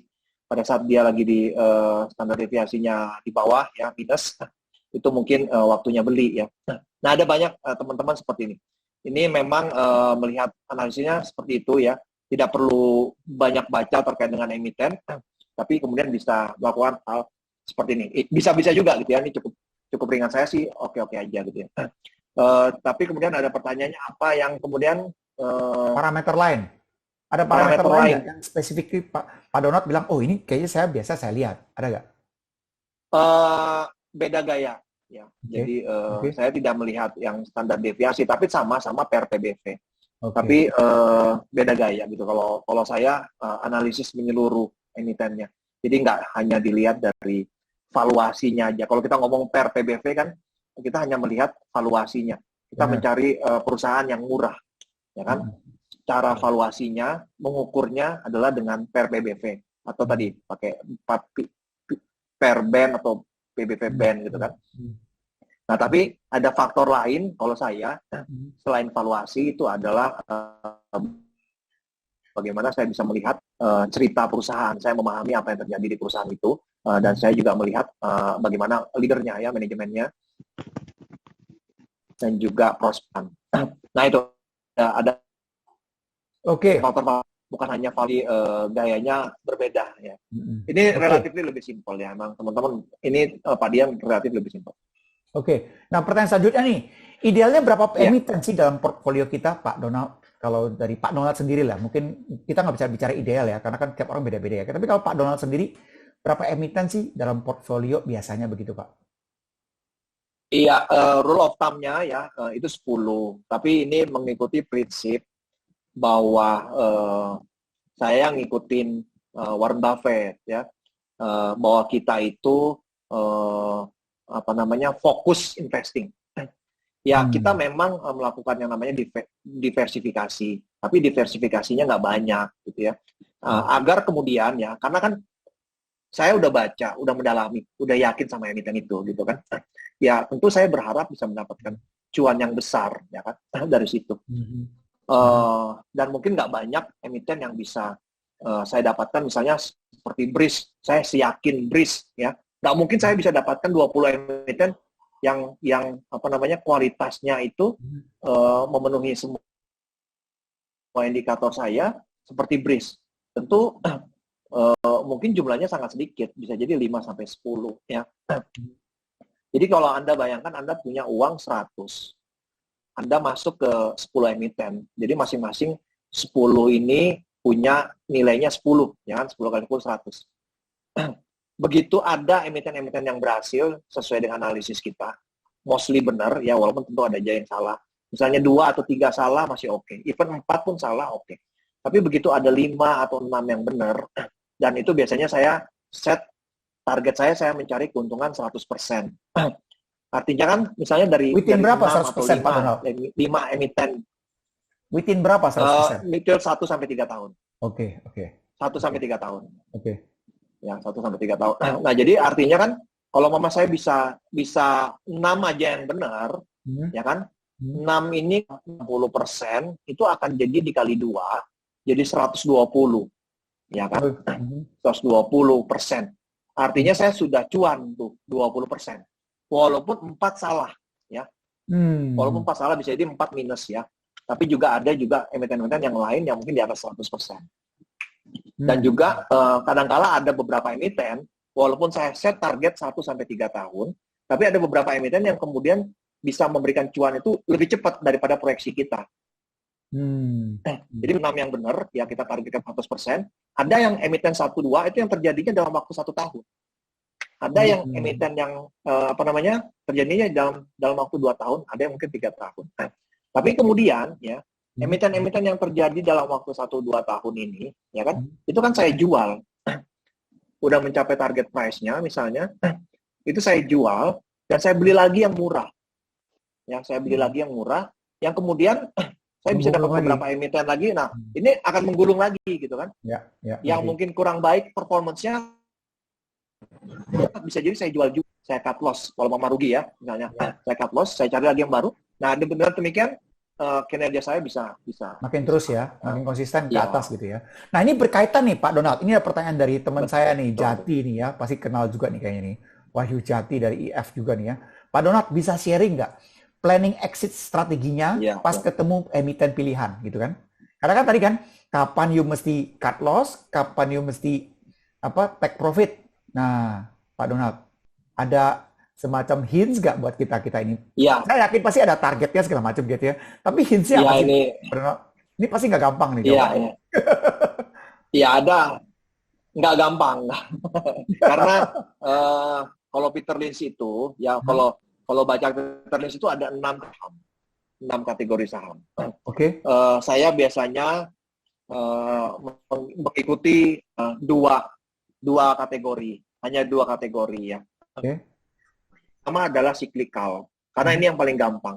Cyclical ini beli kalau lagi bawah, lagi ekonomi lagi jelek, komoditas lagi jelek, kita beli. Jadi tadi kontrarian, ya kan, sama kayak kalau bursa lagi crash, beli, gitu ya. Nah, emiten-emiten cyclical. Ini yang kurang dari 1 tahun, ya, naiknya cepat, gitu ya. Tapi effortnya kita harus mengikuti perkembangan harga komoditasnya. Misalnya seperti itu. Misalnya kayak tadi saya beli Ciwi Kimia ya, Ciwi Kimia saya beli di harga 900, dalam waktu 1 tahun dia harganya bisa sampai ke 10.000. Indika Energi saya beli waktu itu di harga 700, ya harganya kemudian bisa tembus sampai 2.000 bahkan bisa lebih gitu ya. Petrosi ya, KBLI ya, perusahaan-perusahaan yang terkait dengan cyclical. Ini yang mungkin relatively tidak terlalu panjang. Tapi ada juga emiten yang kedua, tipikal yang kedua, yang mungkin ini adalah growing stocks. Perusahaan yang bertumbuh, jadi bisa jadi dia bertumbuh cepat. Misalnya saya beli Metrodata, ya Metrodata di harga kalau mama harga sekarang mungkin itu berarti di harga 300-an, di harga 300-an. Sekarang harganya 700 dan nggak saya lepas, karena saya tahu Metrodata prediksi saya atau hitungan saya ya, kalau dalam waktu 3-5 tahun ke depan harusnya bisa memberikan lipat-lipat even di harga yang sekarang. Walaupun sekarang saya udah dapat 2 kali lipat lebih gitu ya, tapi nggak saya lepas karena saya tahu bahwa dia akan bisa jauh lebih tinggi lagi nilainya kalau saya pegang 3-5 tahun ke depan. So, strategi ini ya tentu kita akan selaraskan dengan tipe saham yang mana yang kita pegang gitu ya. Pegang ada 2, tapi sebenarnya ada 4 model yang lain ya kan. Nah, jadi itu yang harus diperhatikan pertama. Kalau yang cyclical biasanya saya tidak akan pegang terlalu lama. Tapi ini porsinya kecil ya. Porsi yang paling besar adalah yang fast growers. Ini yang saya pegang lama, 3-5 tahun itu. Yang saat kita melepas itu bisa terjadi pada saat growing-nya tidak seperti yang kita tentukan di awal. Misalnya jika saya masuk ke Metrodata, saya mengharap dari dia tumbuh profitnya 20% setiap tahun. Jadi saya lihat perkembangannya, apakah emang dia masih tumbuh 20% atau tidak.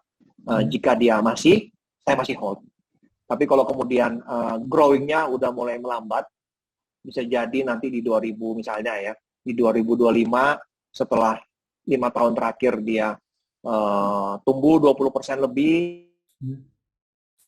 di 2025 ya turun 15%. Di 2026 dia mulai jadi 10%. Nah, itu udah tanda-tanda mulai terjadi perlambatan pertumbuhan. Dan di situ mungkin waktunya sakit. Karena saya mencari yang namanya fast. Indikator saya bagi fast growers itu adalah tumbuh 20% tahun. Begitu dia pertumbuhannya tidak memenuhi indikator saya, itu saat Ricky pada saat ya 15%. Karena bisa jadi itu cuma fenomena sesaat. Makanya saya akan menanyakan berikutnya apakah dia akan turun lebih lanjut atau tidak. Kalau seandainya dia turun jadi 10%, ya itu mungkin confirm dia akan berada di fase penurunan atau tidak secepat seperti yang saya harapkan gitu ya. Nah itu ilmu hold and sell ini adalah ilmu yang mungkin tingkatannya paling tinggi gitu ya untuk bisa dipelajari. Ya sabar ya. Cukup kompleks. Ya tingkat tinggi ya, kesabaran ya, sabar intinya untuk sabar, hold, ya sabar untuk rugi, ya, terus sabar untuk jangan masuk dulu gitu kan. Kalau rugi sabar, kalau udah mau beli sabar juga gitu ya, jangan tunggu sampai terendah sekali gitu ya. Right. Nah di sini ada nih menarik nih, ini beberapa sih saya baca. Nah tapi mungkin juga harus diingat nih. Ya harus diingat bahwa misalnya kalau memang kita pegang fast growers, ya, agak beda sama cyclical mindsetnya. Kalau yang pegang cyclical komoditas mungkin cuma 1-3 tahun, itu kita berpikir misalnya sebagai juragan tanah, ya kan? Juragan tanah. Kita punya 10 tanah, beli di bawah, jual di atas. Begitu ada yang laku, ya kita jual. Ya begitu ada harganya sepakat, kita jual. Beli lagi tanah yang baru. Nah, demikian seterusnya. Jadi kita lebih kayak pedagang. Ya. Tapi beda misalnya kalau mama kita menjadi pemegang yang fast growers. Di sini mindsetnya harus ditekankan bahwa kita adalah pemilik perusahaan itu. Bahwa kita, ini bisnis kita, gitu ya. Ini bisnis kita. Kita adalah owner sebuah perusahaan dan perilaku owner beda sama pedagang. Ya kan? Perilaku owner ya kalau Anda lihat mungkin misalnya teman-teman lihat gitu ya, kita mungkin ada banyak masa-masa suram ya mewarnai kehidupan ini ya kan. Mau itu sebutin apakah itu perang dunia pertama ya, perang dunia kedua atau mungkin pergantian presiden, mau ada bom di Bali, mau ada bom di Jakarta ya kan. Tapi sebentar lagi katanya perang dunia ketiga loh Pak Donald. Ya tertarik nggak beli saham di Ukraine? Tertarik nggak beli pasar saham di Ukraine? Itu sekarang lagi bagus-bagusnya untuk dibeli itu Pak Donald. Tapi udah, iya. Cuman kan harus dipelajari ya, harus dipelajari yang mana kira-kira paling gampang. Ada nggak sih yang kayak BCA-nya di Ukraine gitu ya, perusahaan yang solid, yang bagus banget, gara-gara kondisi Ukraine gitu ya, harganya jadi hancur-hancur. Nah, itu bisa kita pelajari gitu ya. So misalnya kayak gitu ya, perang ketiga gitu ya, atau nanti juga gonjang-ganjing apa bom gitu ya. Tapi kan pemilik BCA Jarum itu nggak pernah melepaskan BCA-nya mas. Kalau dulu ingat dulu yang grup Salim ya, grup Salim waktu masa krisis 98 itu mereka melepas BCA, itu nyeselnya sampai sekarang. Iya, ke Jarum ya. Nyeselnya sampai sekarang. So, kita sebagai owner ya, sekarang kan dibeli Jarum harganya murah banget ya kan? Karena krisis 98 makanya dia bisa beli murah banget. Tapi kan mau terjadi bom apa ya kan? Mau terjadi Krismon 2008 ya kan? Jarum nggak pernah melepaskan BCA. Dan lihat harga BCA dari dulu sampai sekarang gitu ya.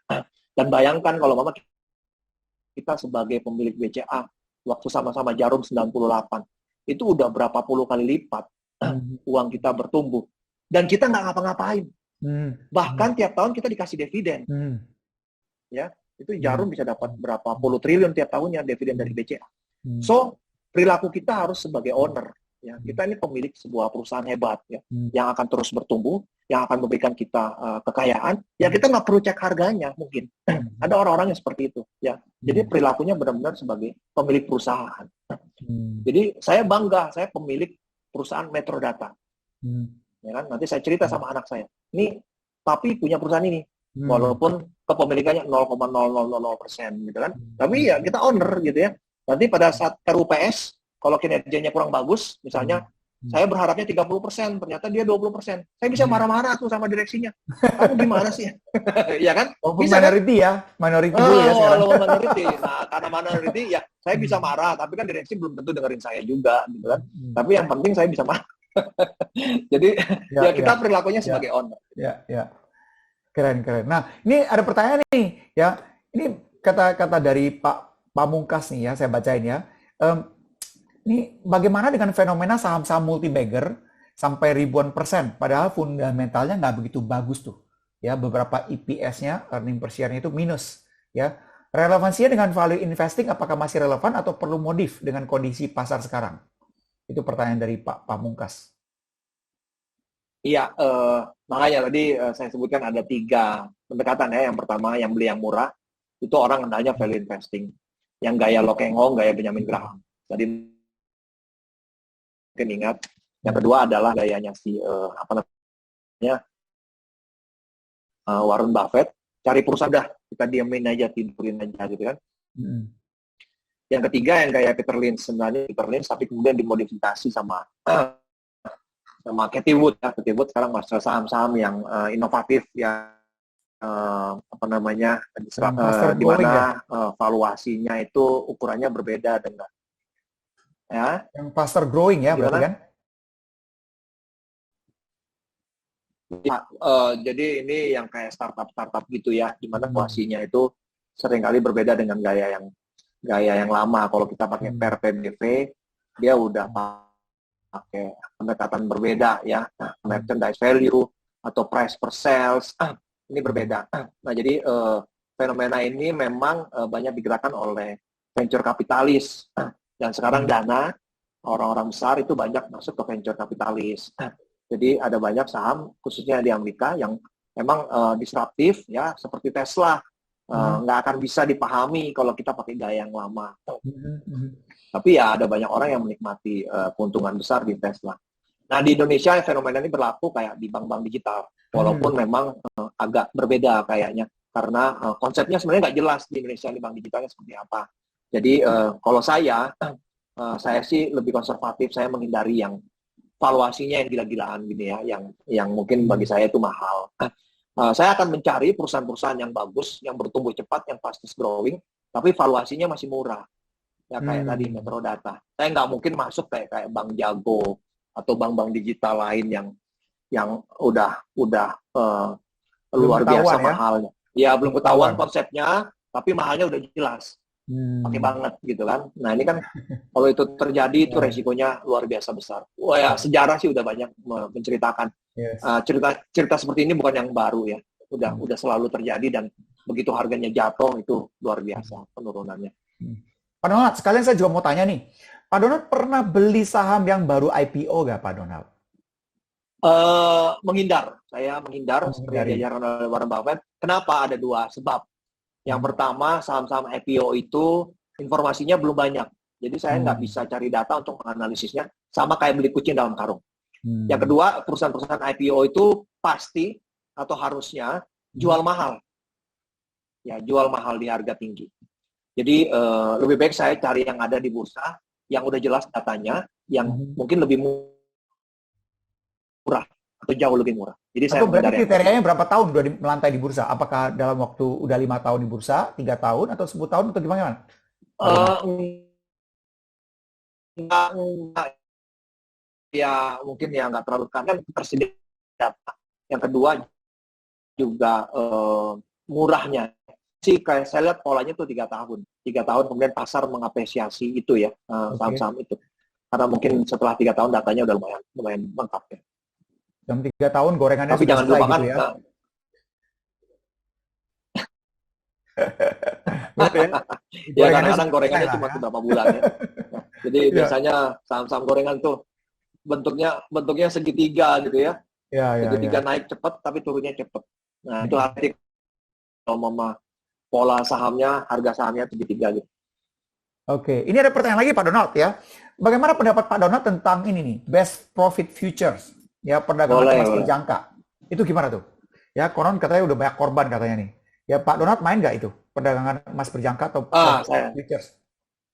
saya nggak Jadi you benar-benar value nggak banget paham, ya, value nggak paham. investing Jadi ya Pak saya akan Donald. menghindar yang nggak paham. Iya, iya, iya. Saya jadi misalnya kayak forex, kripto, itu saya Hmm. menghindar Hmm. karena saya nggak bisa ngitung valuasinya. Kenapa? Hmm. Karena nggak ada aset yang lekat di dalamnya, ya kan? Beda kalau Underlying-nya mama nggak kita ada mau ya? jual beli rumah, nah, Hmm. underlying asetnya nggak ada. Kalau kita beli Hmm. rumah, kita jelas ada aset rumahnya ya, Hmm. tanahnya dihargai gitu kan. Tapi kalau kemudian forex, ya, Nggak semua goodwill ya Pak Donald ya? ya gimana kita bisa mengatakan bahwa harga sekarang itu murah atau mahal? Itu tuh gimana ngitungnya? Yes, Itu saya yes, nggak paham. Jadi yes, kalau saya yes. nggak paham, saya akan menghindar. Hmm. Oke, oke. Oke, nah ini ada beberapa pertanyaan nih ya. Ini Saya pertanyaan hanya yang akan melakukan paham. Dan oke. Hmm? Silakan Pak Donald. Hah? ya ya, udah. Oke. Nah, Pak Donald, ini ada pertanyaan nih dari Diana nih, anak 95 ya. Memang ini beliau memang masih sangat pemula nih. Blank banget katanya investasi saham gitu ya. Ya. Nah, pertanyaan beliau seperti ini. Bagaimana cara menganalisa sebuah perusahaan? Ya, nggak apa-apa Pak ya. Kita semua kan anggap aja kita juga idiot investor nih yang mau belajar nih ya. Jadi pertanyaan Diana, bagaimana saya menganalisa suatu perusahaan? Apa indikatornya? Apa yang harus dibaca sehingga diketahui prospek kinerja perusahaan tersebut ke depan? Seperti misalnya Pak Donald tadi bisa mengetahui Bank BRI Syariah itu barang bagus atau BCA, BRI emiten yang aman. Nah, bagaimana caranya? Terima kasih. Jangan sampai dijawab ini ya, beli dulu buku Warren Buffett ya. Silakan Pak Donald.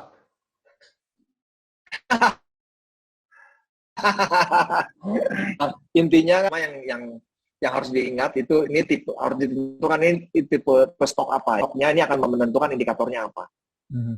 Oke, yang paling gampang misalnya kita ngomong fast growing atau growing stocks ya. Ada yang tumbuhnya dengan cepat. Ini sama-sama kita pegang lama. Yang biasanya saya lihat itu ada tiga hal. Yang pertama adalah GCG-nya, leadernya, yang good corporate governance, jujur nggak, kompeten nggak ya. Ini yang Ya? saya coba lihat di situ, saya gali. Ada trust-nya berarti gali kan? ya. Jadi misalnya kalau kita Manajemen. punya emiten-emiten, ada trust-nya ya GCG. Nah, manajemennya kalau mama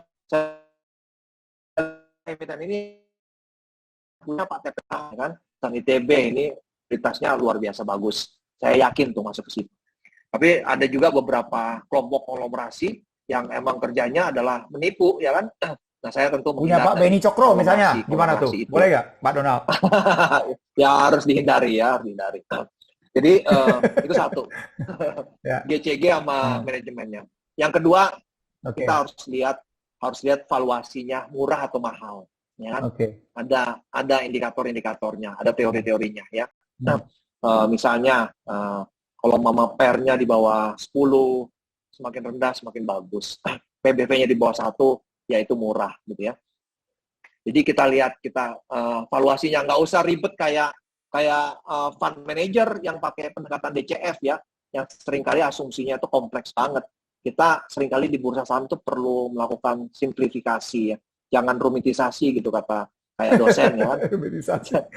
Jadi kita harus simplifikasi. Nah, DCF ini bisa dipakai pendekatannya dengan PBV yang simpel ya, yang datanya itu diberikan oleh banyak sekuritas. Kalau mau lebih lengkap ada di stockbit.com yang pro ya. Nah, itu yang kedua, valuasi. Yang ketiga yang juga saya sangat tekankan ini adalah di prospek. Prospeknya ke depan kayak gimana. Jadi beli yang GCG-nya bagus, beli yang harganya murah, prospeknya bagus banget. Nah, ini yang kemudian harus di-riset. Data-datanya dari mana?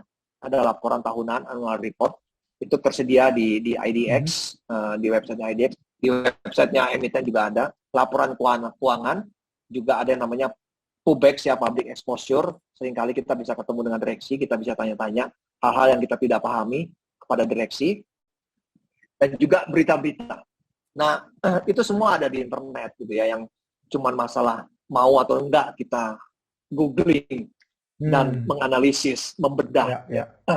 Nah, jadi emang ada semua itu bisa kita dapatkan, kita dapatkan. Nah, Pak Donald, saya mau tinggal, tanya, kalau ada ya, 4 website yang Pak Donald lihat tiap hari khusus untuk ini selain berita apa?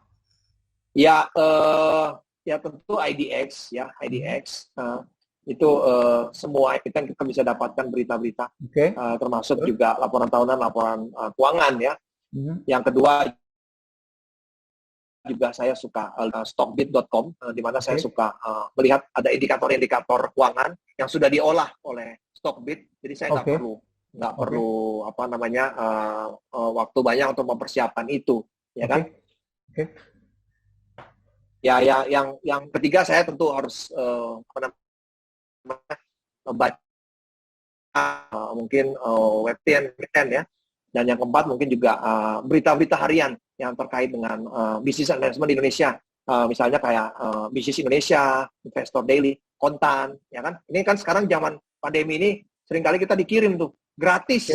Betul. Ya kan? Udah gratis tiap hari dikirim, ya tinggal masalah dibaca. Itu mungkin ya. Keren. Oke.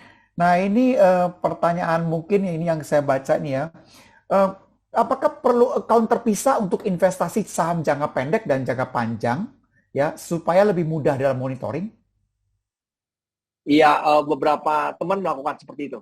Jadi untuk mereka ada satu yang mungkin untuk memenuhi hasrat adrenalin dia, ya kan, yang naiknya cepat, turunnya cepat, itu kan kadang-kadang mungkin menyenangkan bagi orang-orang tertentu ya.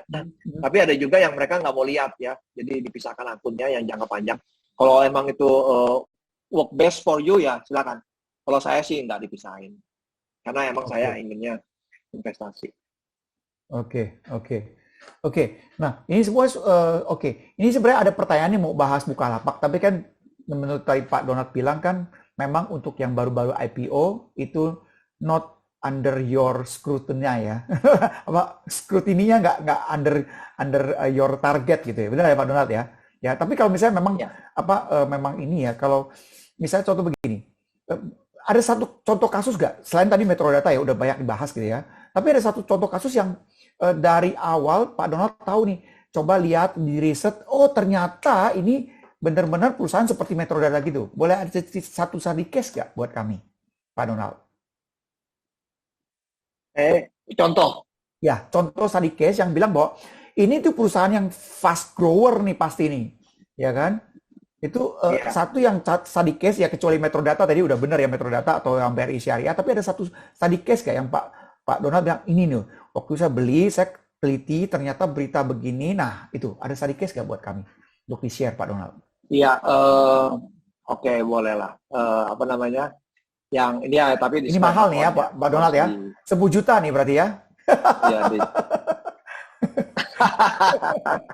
silakan Pak Donald. Ya, kalau cuan ya ingat-ingat saya lah ya, minimal makan gitu ya. Tapi kalau banyak yang ketawa di sini kelihatannya tuh. Jangan disalahkan saya. Kalau rugi jangan salahkan saya. Tapi kalau rugi jangan salahkan. Pokoknya udah disclaimer dulu Pak Donald ya. Ini semua sharing aja, bukan professional advice ya. Silakan Pak Donald. Jadi kan saya tadi ya saya milih 10, ada yang benar 6 atau 7, ada yang salah juga kan. Nah, yang saya omongin yang nggak tahu nih nanti benar atau salahnya.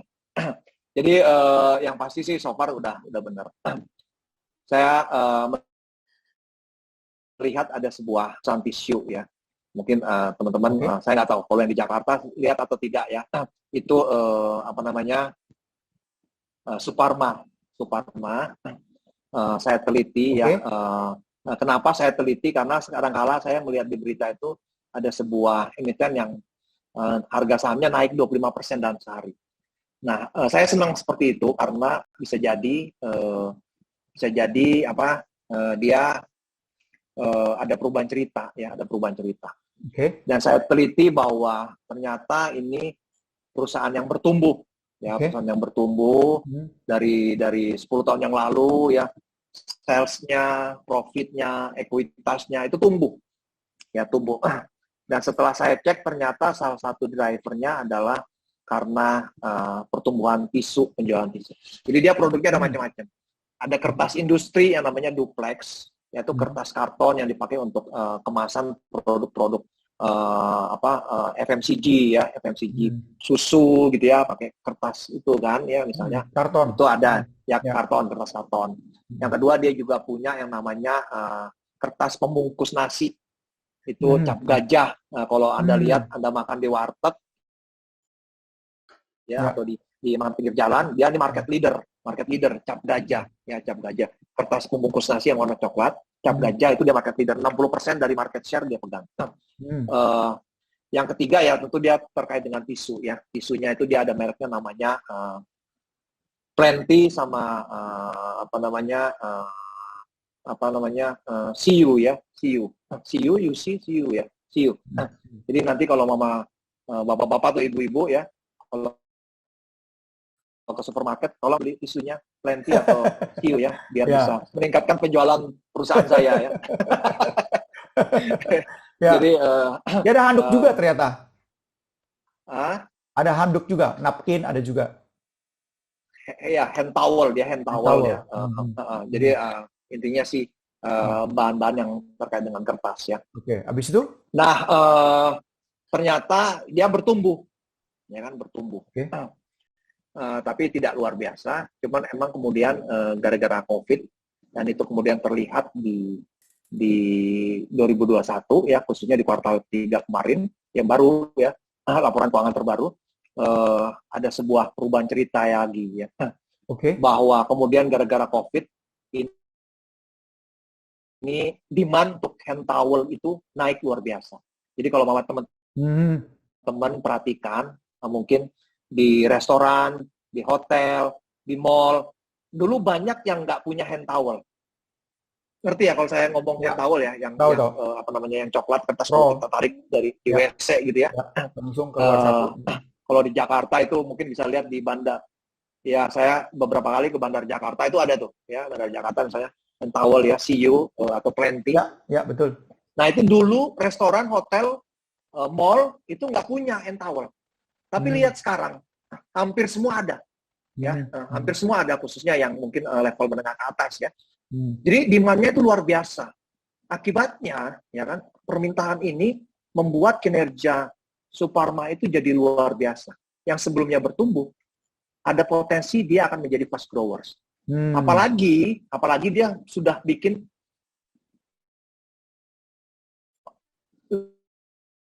lini baru yang akan selesai di Maret. Oke, Pak Donald, boleh diulang sedikit, Pak? Gimana? Itu tadi agak putus-putus.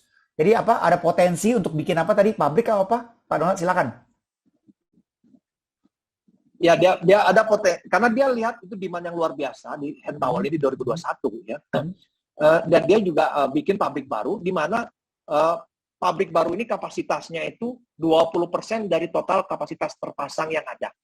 Ya kan? 20%. Dia 56.000 metric ton.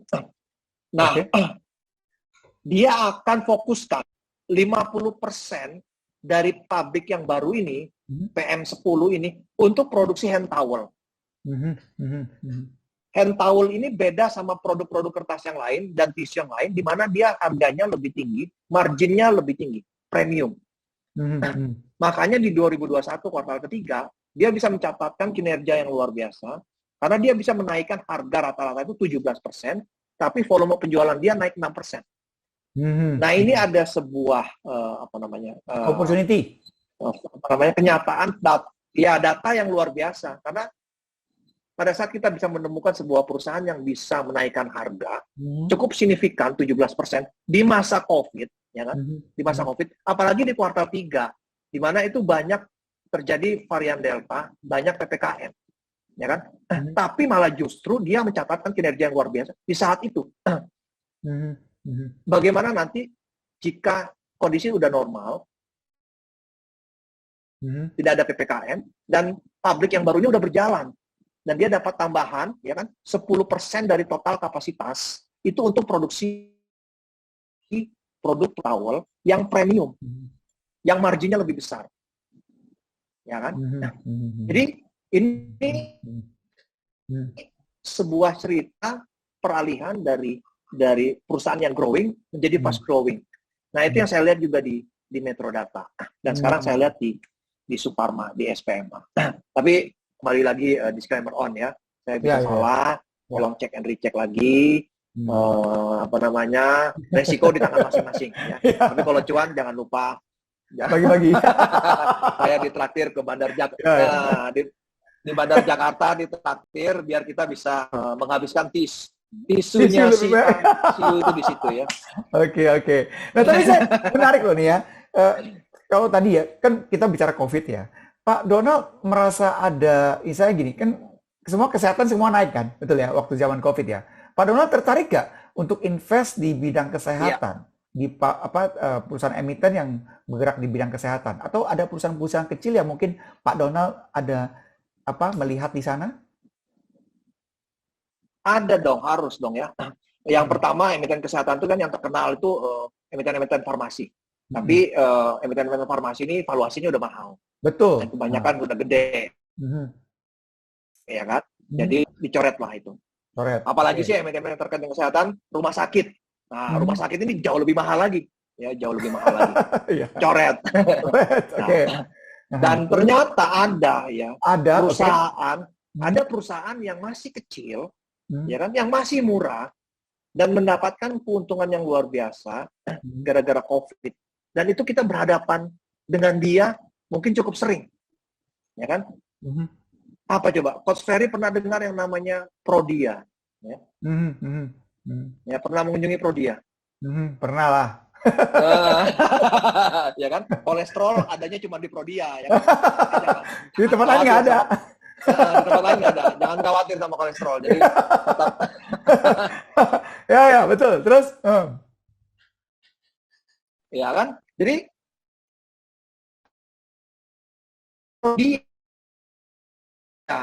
ya Pak Donald, suaranya putus-putus lagi Pak. Boleh diulang kembali?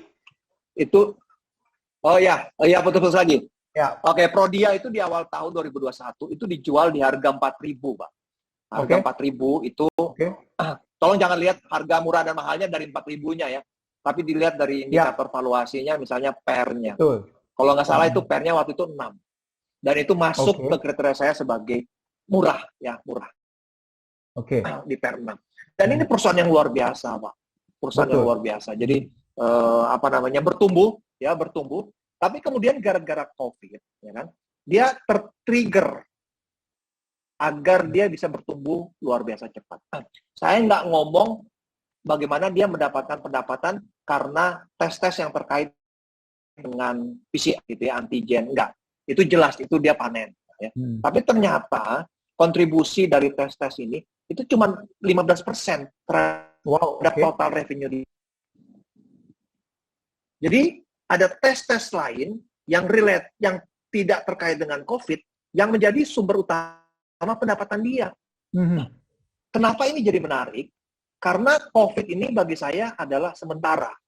Ya kan? Bisa jadi di semester 2 tahun ini dia dapatkan pendapatan sebanyak apa yang dia dapatkan di 2021. Betul. Ya, bisa jadi, ya kan? Apalagi harganya udah turun. Yang sebelumnya berapa ratus ribu, sekarang jadi berapa ratus ribu ya. Nah, jadi ini akan sementara. Sementara saya ingin melihat sesuatu yang lebih sustain. Dan apa yang terjadi, ya kan? Ternyata masa COVID ini membuat dia melakukan berbagai pembenahan. Servisnya dia, ya ada bisa tes di rumah, ya kan? Ada mobile, ya perbaikan. Dia menambah tes-tes yang lain. Coach Ferry bisa ngetes DNA-nya seperti apa, ya kan? Cek anaknya sekali. Apakah benar, ya? Apakah nanti ada? Jangan gitu dong. Anak sulung saya cuma satu. Ya, silakan. Ya, betul. Jadi misalnya, kalau mau ada yang baru pengantin baru, ya kan? Mau ngecek, lihat anaknya, bayinya itu apakah ada masalah, bisa dicek di Prode. Jadi dia punya produk-produk baru. Jadi dia melakukan pembenahan, dia launching produk-produk baru. Nah, ini jadi driver pertumbuhan dia. Ya. Yang juga ada suatu perubahan behavior, ya, di mana orang dulu yang punya duit, kalau berobat tentu ke luar negeri, ya kan, Malaysia, Singapura, ya kan, Penang, ya kan, sana. Tapi gara-gara COVID enggak tuh, ya kan? Nah, gara-gara mereka berobatnya di Indonesia, cek darahnya atau tes labnya banyak dilakukan di Prodia ini untuk menengah ke atas. Keren. Dan dia panenlah itu, ya kan? Bagus. Dan banyak orang yang melihat betul. keren, Betul. Keren loh. Betul. Prodia keren, nggak kalah sama yang di Singapura, nggak kalah sama yang di Malaysia. Dan tes ini, hasil tes ini bisa dibawa ke Singapura sama ke Malaysia. Dia akui ke sana. Jadi tesnya bisa dilakukan di Indonesia. Waktu tunggu Anda nanti, ya misalnya setelah COVID, Anda mau berobat ke luar negeri, ke Singapura atau ke Malaysia. Tapi waktunya itu bisa dipendekin karena tesnya bisa dilakukan di Indonesia. Di Prodia. Ya kan? Dan ini akan jadi sesuatu yang cukup sustain ke depannya. Whether ada COVID atau tidak, ya kan? COVID atau tidak. Nah, dengan hasil seperti ini, ya saya akan meyakini bahwa walaupun nanti kontribusi dari antigen atau PCR akan semakin berkurang, tapi pendapatan dia akan terus bertumbuh. Seiring tadi pembenahan, ada produk-produk baru dan perubahan perilaku. Yes, perubahan perilaku ya. Dan kondisi setelah COVID tidak akan merubah itu ya, Pak Donald ya, betul ya? Ya, halo Pak Donald. Ya, Pak Donald, suaranya hilang Pak Donald. Ya, Fer. Ya, udah balik lagi. Ya. Halo Pak Donald. Ya, kita tunggu. Boleh break bentar, Kak? Halo, ya, break bentar ke toilet, tes. Boleh, silakan Pak Donald ya. Ya, boleh kita break bentar ke toilet. Boleh, silakan. Oke, bentar ya. Oke, boleh, silakan. Yuk. Ya, jadi rekan-rekan semua, tadi ada dapat banyak ya. Ya, saya minta maaf tidak bisa baca semua pertanyaan ini, tapi kurang lebih ada beberapa yang sudah dijawab oleh Pak Donald ya. Jadi barangkali nanti kalau mau lebih dalamnya bisa menghubungi Pak Donald ya. Nanti saya akan mintakan nomor handphonenya kepada beliau untuk diberikan kepada teman-teman di sini ya. Nanti juga saya akan ada beberapa pertanyaan lagi untuk beliau ya. Jadi tunggu sebentar, kita akan selesai mungkin tepat waktu ya, jam 9 ya. Nah, boleh saya tahu kalau misalnya yang cukup bermanfaat, boleh saya minta ada share tangannya barangkali, ada ininya supaya kalau hari ini cukup bermanfaat. Wah, terima kasih Pak Ketut ya. Ya, semua ya, terima kasih banyak nih. Kalau bermanfaat boleh minta share. Wah, terima kasih ya Pak Nida ya. Oke, jadi sedikit ini ya, Pak Jueni juga ya. Thank you Pak Denny ya, thank you Pak Dwi ya. Ini nggak bisa semua saya lihat nih, Jati juga ya, Andi Sofa, Dwi Surya ya. Oke, thank you banget ya Pak Dian juga ya, Pak Denny. Good, Pak Indra Maizir ya. Oke, kita tunggu sebentar nih Pak Donald ya. Ya, saya pikir sih luar biasa ya, kita bisa ngundang Pak Donald ya. Sekaligus juga anak teman-teman 95, jadi saya juga meminta nih kalau teman-teman 95 ada yang tahu atau dirinya sendiri merupakan satu expert di satu bidang, ya, yuk kita kontak-kontakan ya. Nanti ya, siapa tahu kita bisa saling lebih share lagi ya untuk teman-teman juga untuk masyarakat umum ya, untuk Indonesia khususnya ya. Nah, sampai kita tunggu sebentar ya. Ya, tadi yang bertanya banyak sekali ya, cuma saya nggak bisa bacain semua ya. Ya, nanti saya akan mintakan nih Pak Dian ya untuk Pak Donald kalau dia bersedia share. Ya, silakan. Ya, beliau juga masih bisa dihubungi nanti untuk yang kelas-kelas beliau sendiri ya. Ya. Oke, sebentar ya untuk yang Bukalapak segala macam. Right. Ya. Ya, by the way kita juga ada YouTube live-nya. Jadi silakan kalau nanti mau masuk YouTube live-nya, saya akan tuliskan di sini channel kita. Ya, saya akan tuliskan sebentar nama channel kita adalah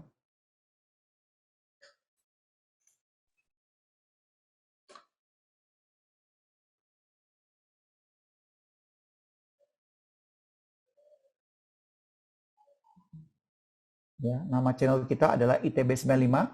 Ya, jadi silakan. Ya, channel kami adalah channel YouTube. Ya, YouTube kami adalah ITB 95. Ya. Oke, Pak Donald sudah kembali nih. Pak Donald, ini tuh seru banget ya tadi ya. Jadi kita jadi belajar cara menganalisanya karena penting banget nih buat kita nih Pak Donald ya. Nah, paling pertanyaan saya satu lagi nih Pak. Ya, ada dua terakhir nih. Tapi saya tertarik nih. Ini kan sebentar lagi kan COVID berakhir nih. Amin ya Pak Donald ya. Kita semua ya di sini. Iya, amin, amin. Pak Donald tertarik gak sama hospitality? Hospitality, jadi maksudnya COVID loser ya. Ada banyak emiten yang yes. terdampak gara-gara COVID. Dan nanti Ya, setelah apakah COVID nih, itu yes. penerbangan, Ya, ya, Pak Pak Donat, bicara suaranya soal hilang lagi. hotel gitu, Suaranya hilang lagi. Boleh restoran, diulang? atau ada yang hilang lagi Ya, ya? ya, ya, udah benar. Apakah Ya, silakan. hospitality itu terkait dengan terdengar ya? Ya, betul. Terdengar apakah terkait Hotel, dengan apa namanya hotel ya, restoran, betul. malls ya, Ya, atau eh, tur-tur. iya, atau tour ya. Nah, Nah, tertarik nggak? ini yang saya melihatnya emiten-emiten terkait ini lebih banyak siklikal ya, lebih banyak siklikal, dan ada banyak di antara mereka yang sudah tidak murah lagi. Jadi saya mungkin mencarinya tipikal yang lain, yang COVID loser, sama-sama COVID loser, tapi ada potensi dia bisa menjadi fast growers. Nah, Contohnya saya banyak apa? melihatnya di retail. Ya, di Oke, retail. oh retail ya, oke. Ya. Nah, ya retail ya. Misalnya Anda yang paling sering kalau mama kita bisa ke mall ya, kita mungkin beli-beli. Nah, ini saya tuh paling senang membeli produk-produk dari perusahaan ya kan. Misalnya kalau kita pernah dengar MAPA ya, MAPA. Ya. Grup MAP. Ya, MAP. Ya kan yang jualan sport station, Skechers ya, produk-produk anak, mainan anak. Jadi yang terkait dengan sports, anak-anak ya, sepatu. Ini kemarin dia baru nambah locker ya. Ini MAPA ya. Jadi ini salah satu emiten yang cukup potensial kalau mau dipelajari. Silakan. Ada juga emiten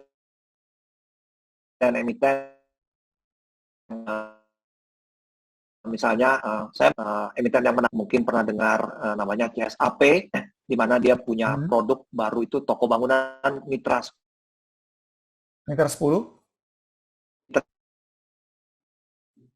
Selama ini sulit ya, kalau kita belanja di toko bangunan tradisional, ya kan, pasar di Indonesia itu banyak dikuasai oleh toko bank tradisional. Nah, tapi kemudian CSAP ini bisa membangun Mitra 10 sebagai toko bangunan modern yang kita nyaman, ya kita punya trust dalam belanja di situ, ya, dan dia mulai growing. Kita udah melihat contoh kasusnya misalnya di Thailand atau mungkin di Amerika, kalau pernah teman-teman dengar ya Home Depot, ya kan, itu juga sebuah emiten yang tumbuhnya luar biasa. Betul. Mudah-mudahan dia bisa meniru dari emiten-emiten yang ada di Thailand dan di Amerika. Nah, pemiliknya emang orang Thailand, jadi emang dia menerapkan konsep yang sudah berhasil di Thailand, diterapkan di Indonesia akhir, dan itu cukup berhasil. Nah, mudah-mudahan tahun-tahun ke depan kita bisa melihat akselerasi dari emiten-emiten ini ya, emiten-emiten ini. Yang ketiga juga mungkin kita bisa melihat emiten-emiten yang sekarang ada perubahan pola bisnis. Kalau mama kita bicara kayak di itu, Anda mungkin pernah, teman mungkin Pak Donald, itu suaranya hilang lagi, Pak Donald. Mungkin diulang terakhir. Yang nomor 3 apa? Hilang lagi ya? Ya. Oke. Ya, yang ketiga mungkin Anda bisa lihat di mall juga. Ya, misalnya yang lagi trennya lagi naik juga adalah kayak toko-toko kayak Guardian ya, atau Watson ya, yang menjual berbagai tipikal range of product ya, apakah dari kecantikan, kesehatan, kosmetik ya. Nah, sekarang mereka mengganti konsepnya bukan hanya di mall, tapi masuk ke jalan-jalan, sebagaimana yang sudah dilakukan di luar negeri ya. Ini Watson ini salah satu gerai yang paling berhasil di Asia. Jadi ini mereka akan masuk ke jalan-jalan dan mereka akan merubah konsepnya, itu akan lebih cenderung menjadi apotek. Jadi akan saingan sama apoteknya Kimia Farma, sama yang apalagi itu K24 ya. Nah, ini mereka akan masuk ke sana. Akan jadi menarik untuk bisa melihat perkembangan emiten-emiten ini ke depan. Ya, tapi tentu ya harus di riset lagi ya. Iya, betul. Oke, Pak Donald, ini tinggal 2 menit nih waktu kita nih ya, Pak Donald. Mungkin bagi Pak Donald ada ini nggak? Saya mungkin bantu ya, maksudnya closing statement-nya dari Pak Donald barangkali begini. Pak Donald, kalau misalnya ini kita bisa balik ke masa lalu gitu ya, Pak Donald ya.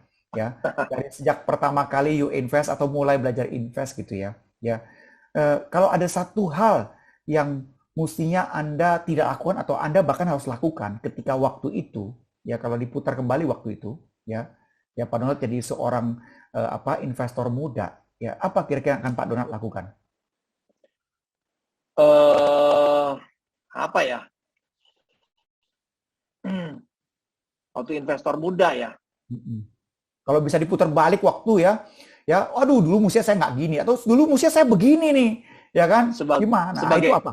Sebagai investor atau sebelum investor? Sebagai investor muda. Jadi udah jadi investor nih, ya kan? Iya. Nah, sekarang kan investor yang udah matang nih. Nah, balik ke waktu investor muda, mestinya apa sih? Ya kalau bisa ngomong sama investor muda, lu mestinya kayak gini dulu. Nah, apa itu? Ya, oke. Catatannya kalau mama kita emang ingin jadi investor, kalau kita pingin baca, ya ini catatan asumsi dasarnya ya. Artinya seperti itu. Kalau bisa mengulang 6 tahun yang lalu, mungkin saya akan dalami ilmunya Peter Lynch dari awal, lebih dalam, gitu ya. Karena ini emang rahasianya bursa saham itu banyak di sini. Emang ada beberapa ilmu dari Benjamin Graham, ada juga dari Warren Buffett, tapi lebih membuka cakrawala ya, melengkapi atau bahkan sangat dalam itu di Peter Lynch, di mana kemudian saya bisa ingin sebisa mungkin ya mencari fast growers seawal mungkin ya. Apakah mungkin kalau mama dari 2015 ya saya bisa membeli perusahaan seperti Sido Muncul mungkin ya, yang sekarang udah terlalu besar gitu kan, bagi saya udah terlalu besar, atau mungkin ada perusahaan-perusahaan hebat lagi yang saya miss karena saya belum menyadari itu beberapa tahun yang belakangan ya. Nah itu mungkin ya, tapi ya mungkin ada beberapa, tapi ya itu yang kepikirannya. Jadi akan baca lagi ya Peter. Tulisannya gimana sih Pak Donald? Peter Lynch itu boleh dicat, ditulis? Iya. Dicat, ditulis. Ya. Dan Pak Donald ini ada pesan nih dari teman-teman nih ya. Boleh nggak minta nomor telepon Pak Donald nih? Ya siapa tahu mereka tertarik untuk invest di diri mereka ya. Biasa kalau kita bilang investment paling berharga ada dari hidung ke atas Pak, jangan dari hidung ke bawah. Ya hidung ke atas adalah investment bagaimana kita belajar. Bukan leher ke atas ya. Bukan leher ke atas, jangan dari hidung ke atas Pak. Hidung ya. Iya. Kalau dari sini masih ada mulut ya. Masih ada mulut gitu. Jadi dari hidung ke atas ya. Investment paling berharga adalah invest kepada diri sendiri. Ya kan benar ya? Kita belajar itu investment yang paling berharga menurut saya. Ya, jadi boleh ya minta nomor teleponnya Pak Donald ya. Untuk di WA ya, di chat ya. Jadi banyak teman-teman minta. Oke, Pak Donald, bicara juga kita lewat 1 menit nih. Ini bicara saham kan? Bukan bicara mantan. Bicara saham. Bukan bicara mantan. Jangan gitu, sesama IP yang kurang bagus kita nggak boleh saling mendahului, Pak. Oke, kalau begitu ya. Baik, Pak Donald, terima kasih banyak ya. Kehadiran Pak Donald nih luar biasa nih, anak-anak 95 ya. Dan saya juga mau mengucapkan terima kasih kepada teman-teman di sini semua yang udah view kami juga dan juga dari YouTube ya. Baik yang nanti juga akan view kami. Jadi terima kasih banyak ya sudah mengikuti kita semua nih. Ya, paling akhir kata kalau ada kata-kata yang salah ya, kita minta maaf ya. Betul ya Pak Donald ya? Ya, dan juga ini disclaimer nih ya bahwa apapun yang kita ngomong ini berupa sharing saja ya. Jadi tidak ada namanya professional advice sama sekali. Ya, tapi ingat-ingat kalau cuan bagi-bagi Pak Donald dan Coach Ferry. Gitu ya. Baik, akhir kata ya, terima kasih banyak semuanya ya. Silakan di-visit ini kita ya, channel kita. Jadi sampai jumpa ya, selamat malam. Baik. Terima kasih banyak. Baik, silakan. Ya, terima kasih. Ya, silakan. Terima kasih Pak Donald. Thank you. Terima kasih Pak Donald, Coach Ferry. Yo. Thank you, Mas. Makasih Coach Fer, Prof Donald. Keren-keren.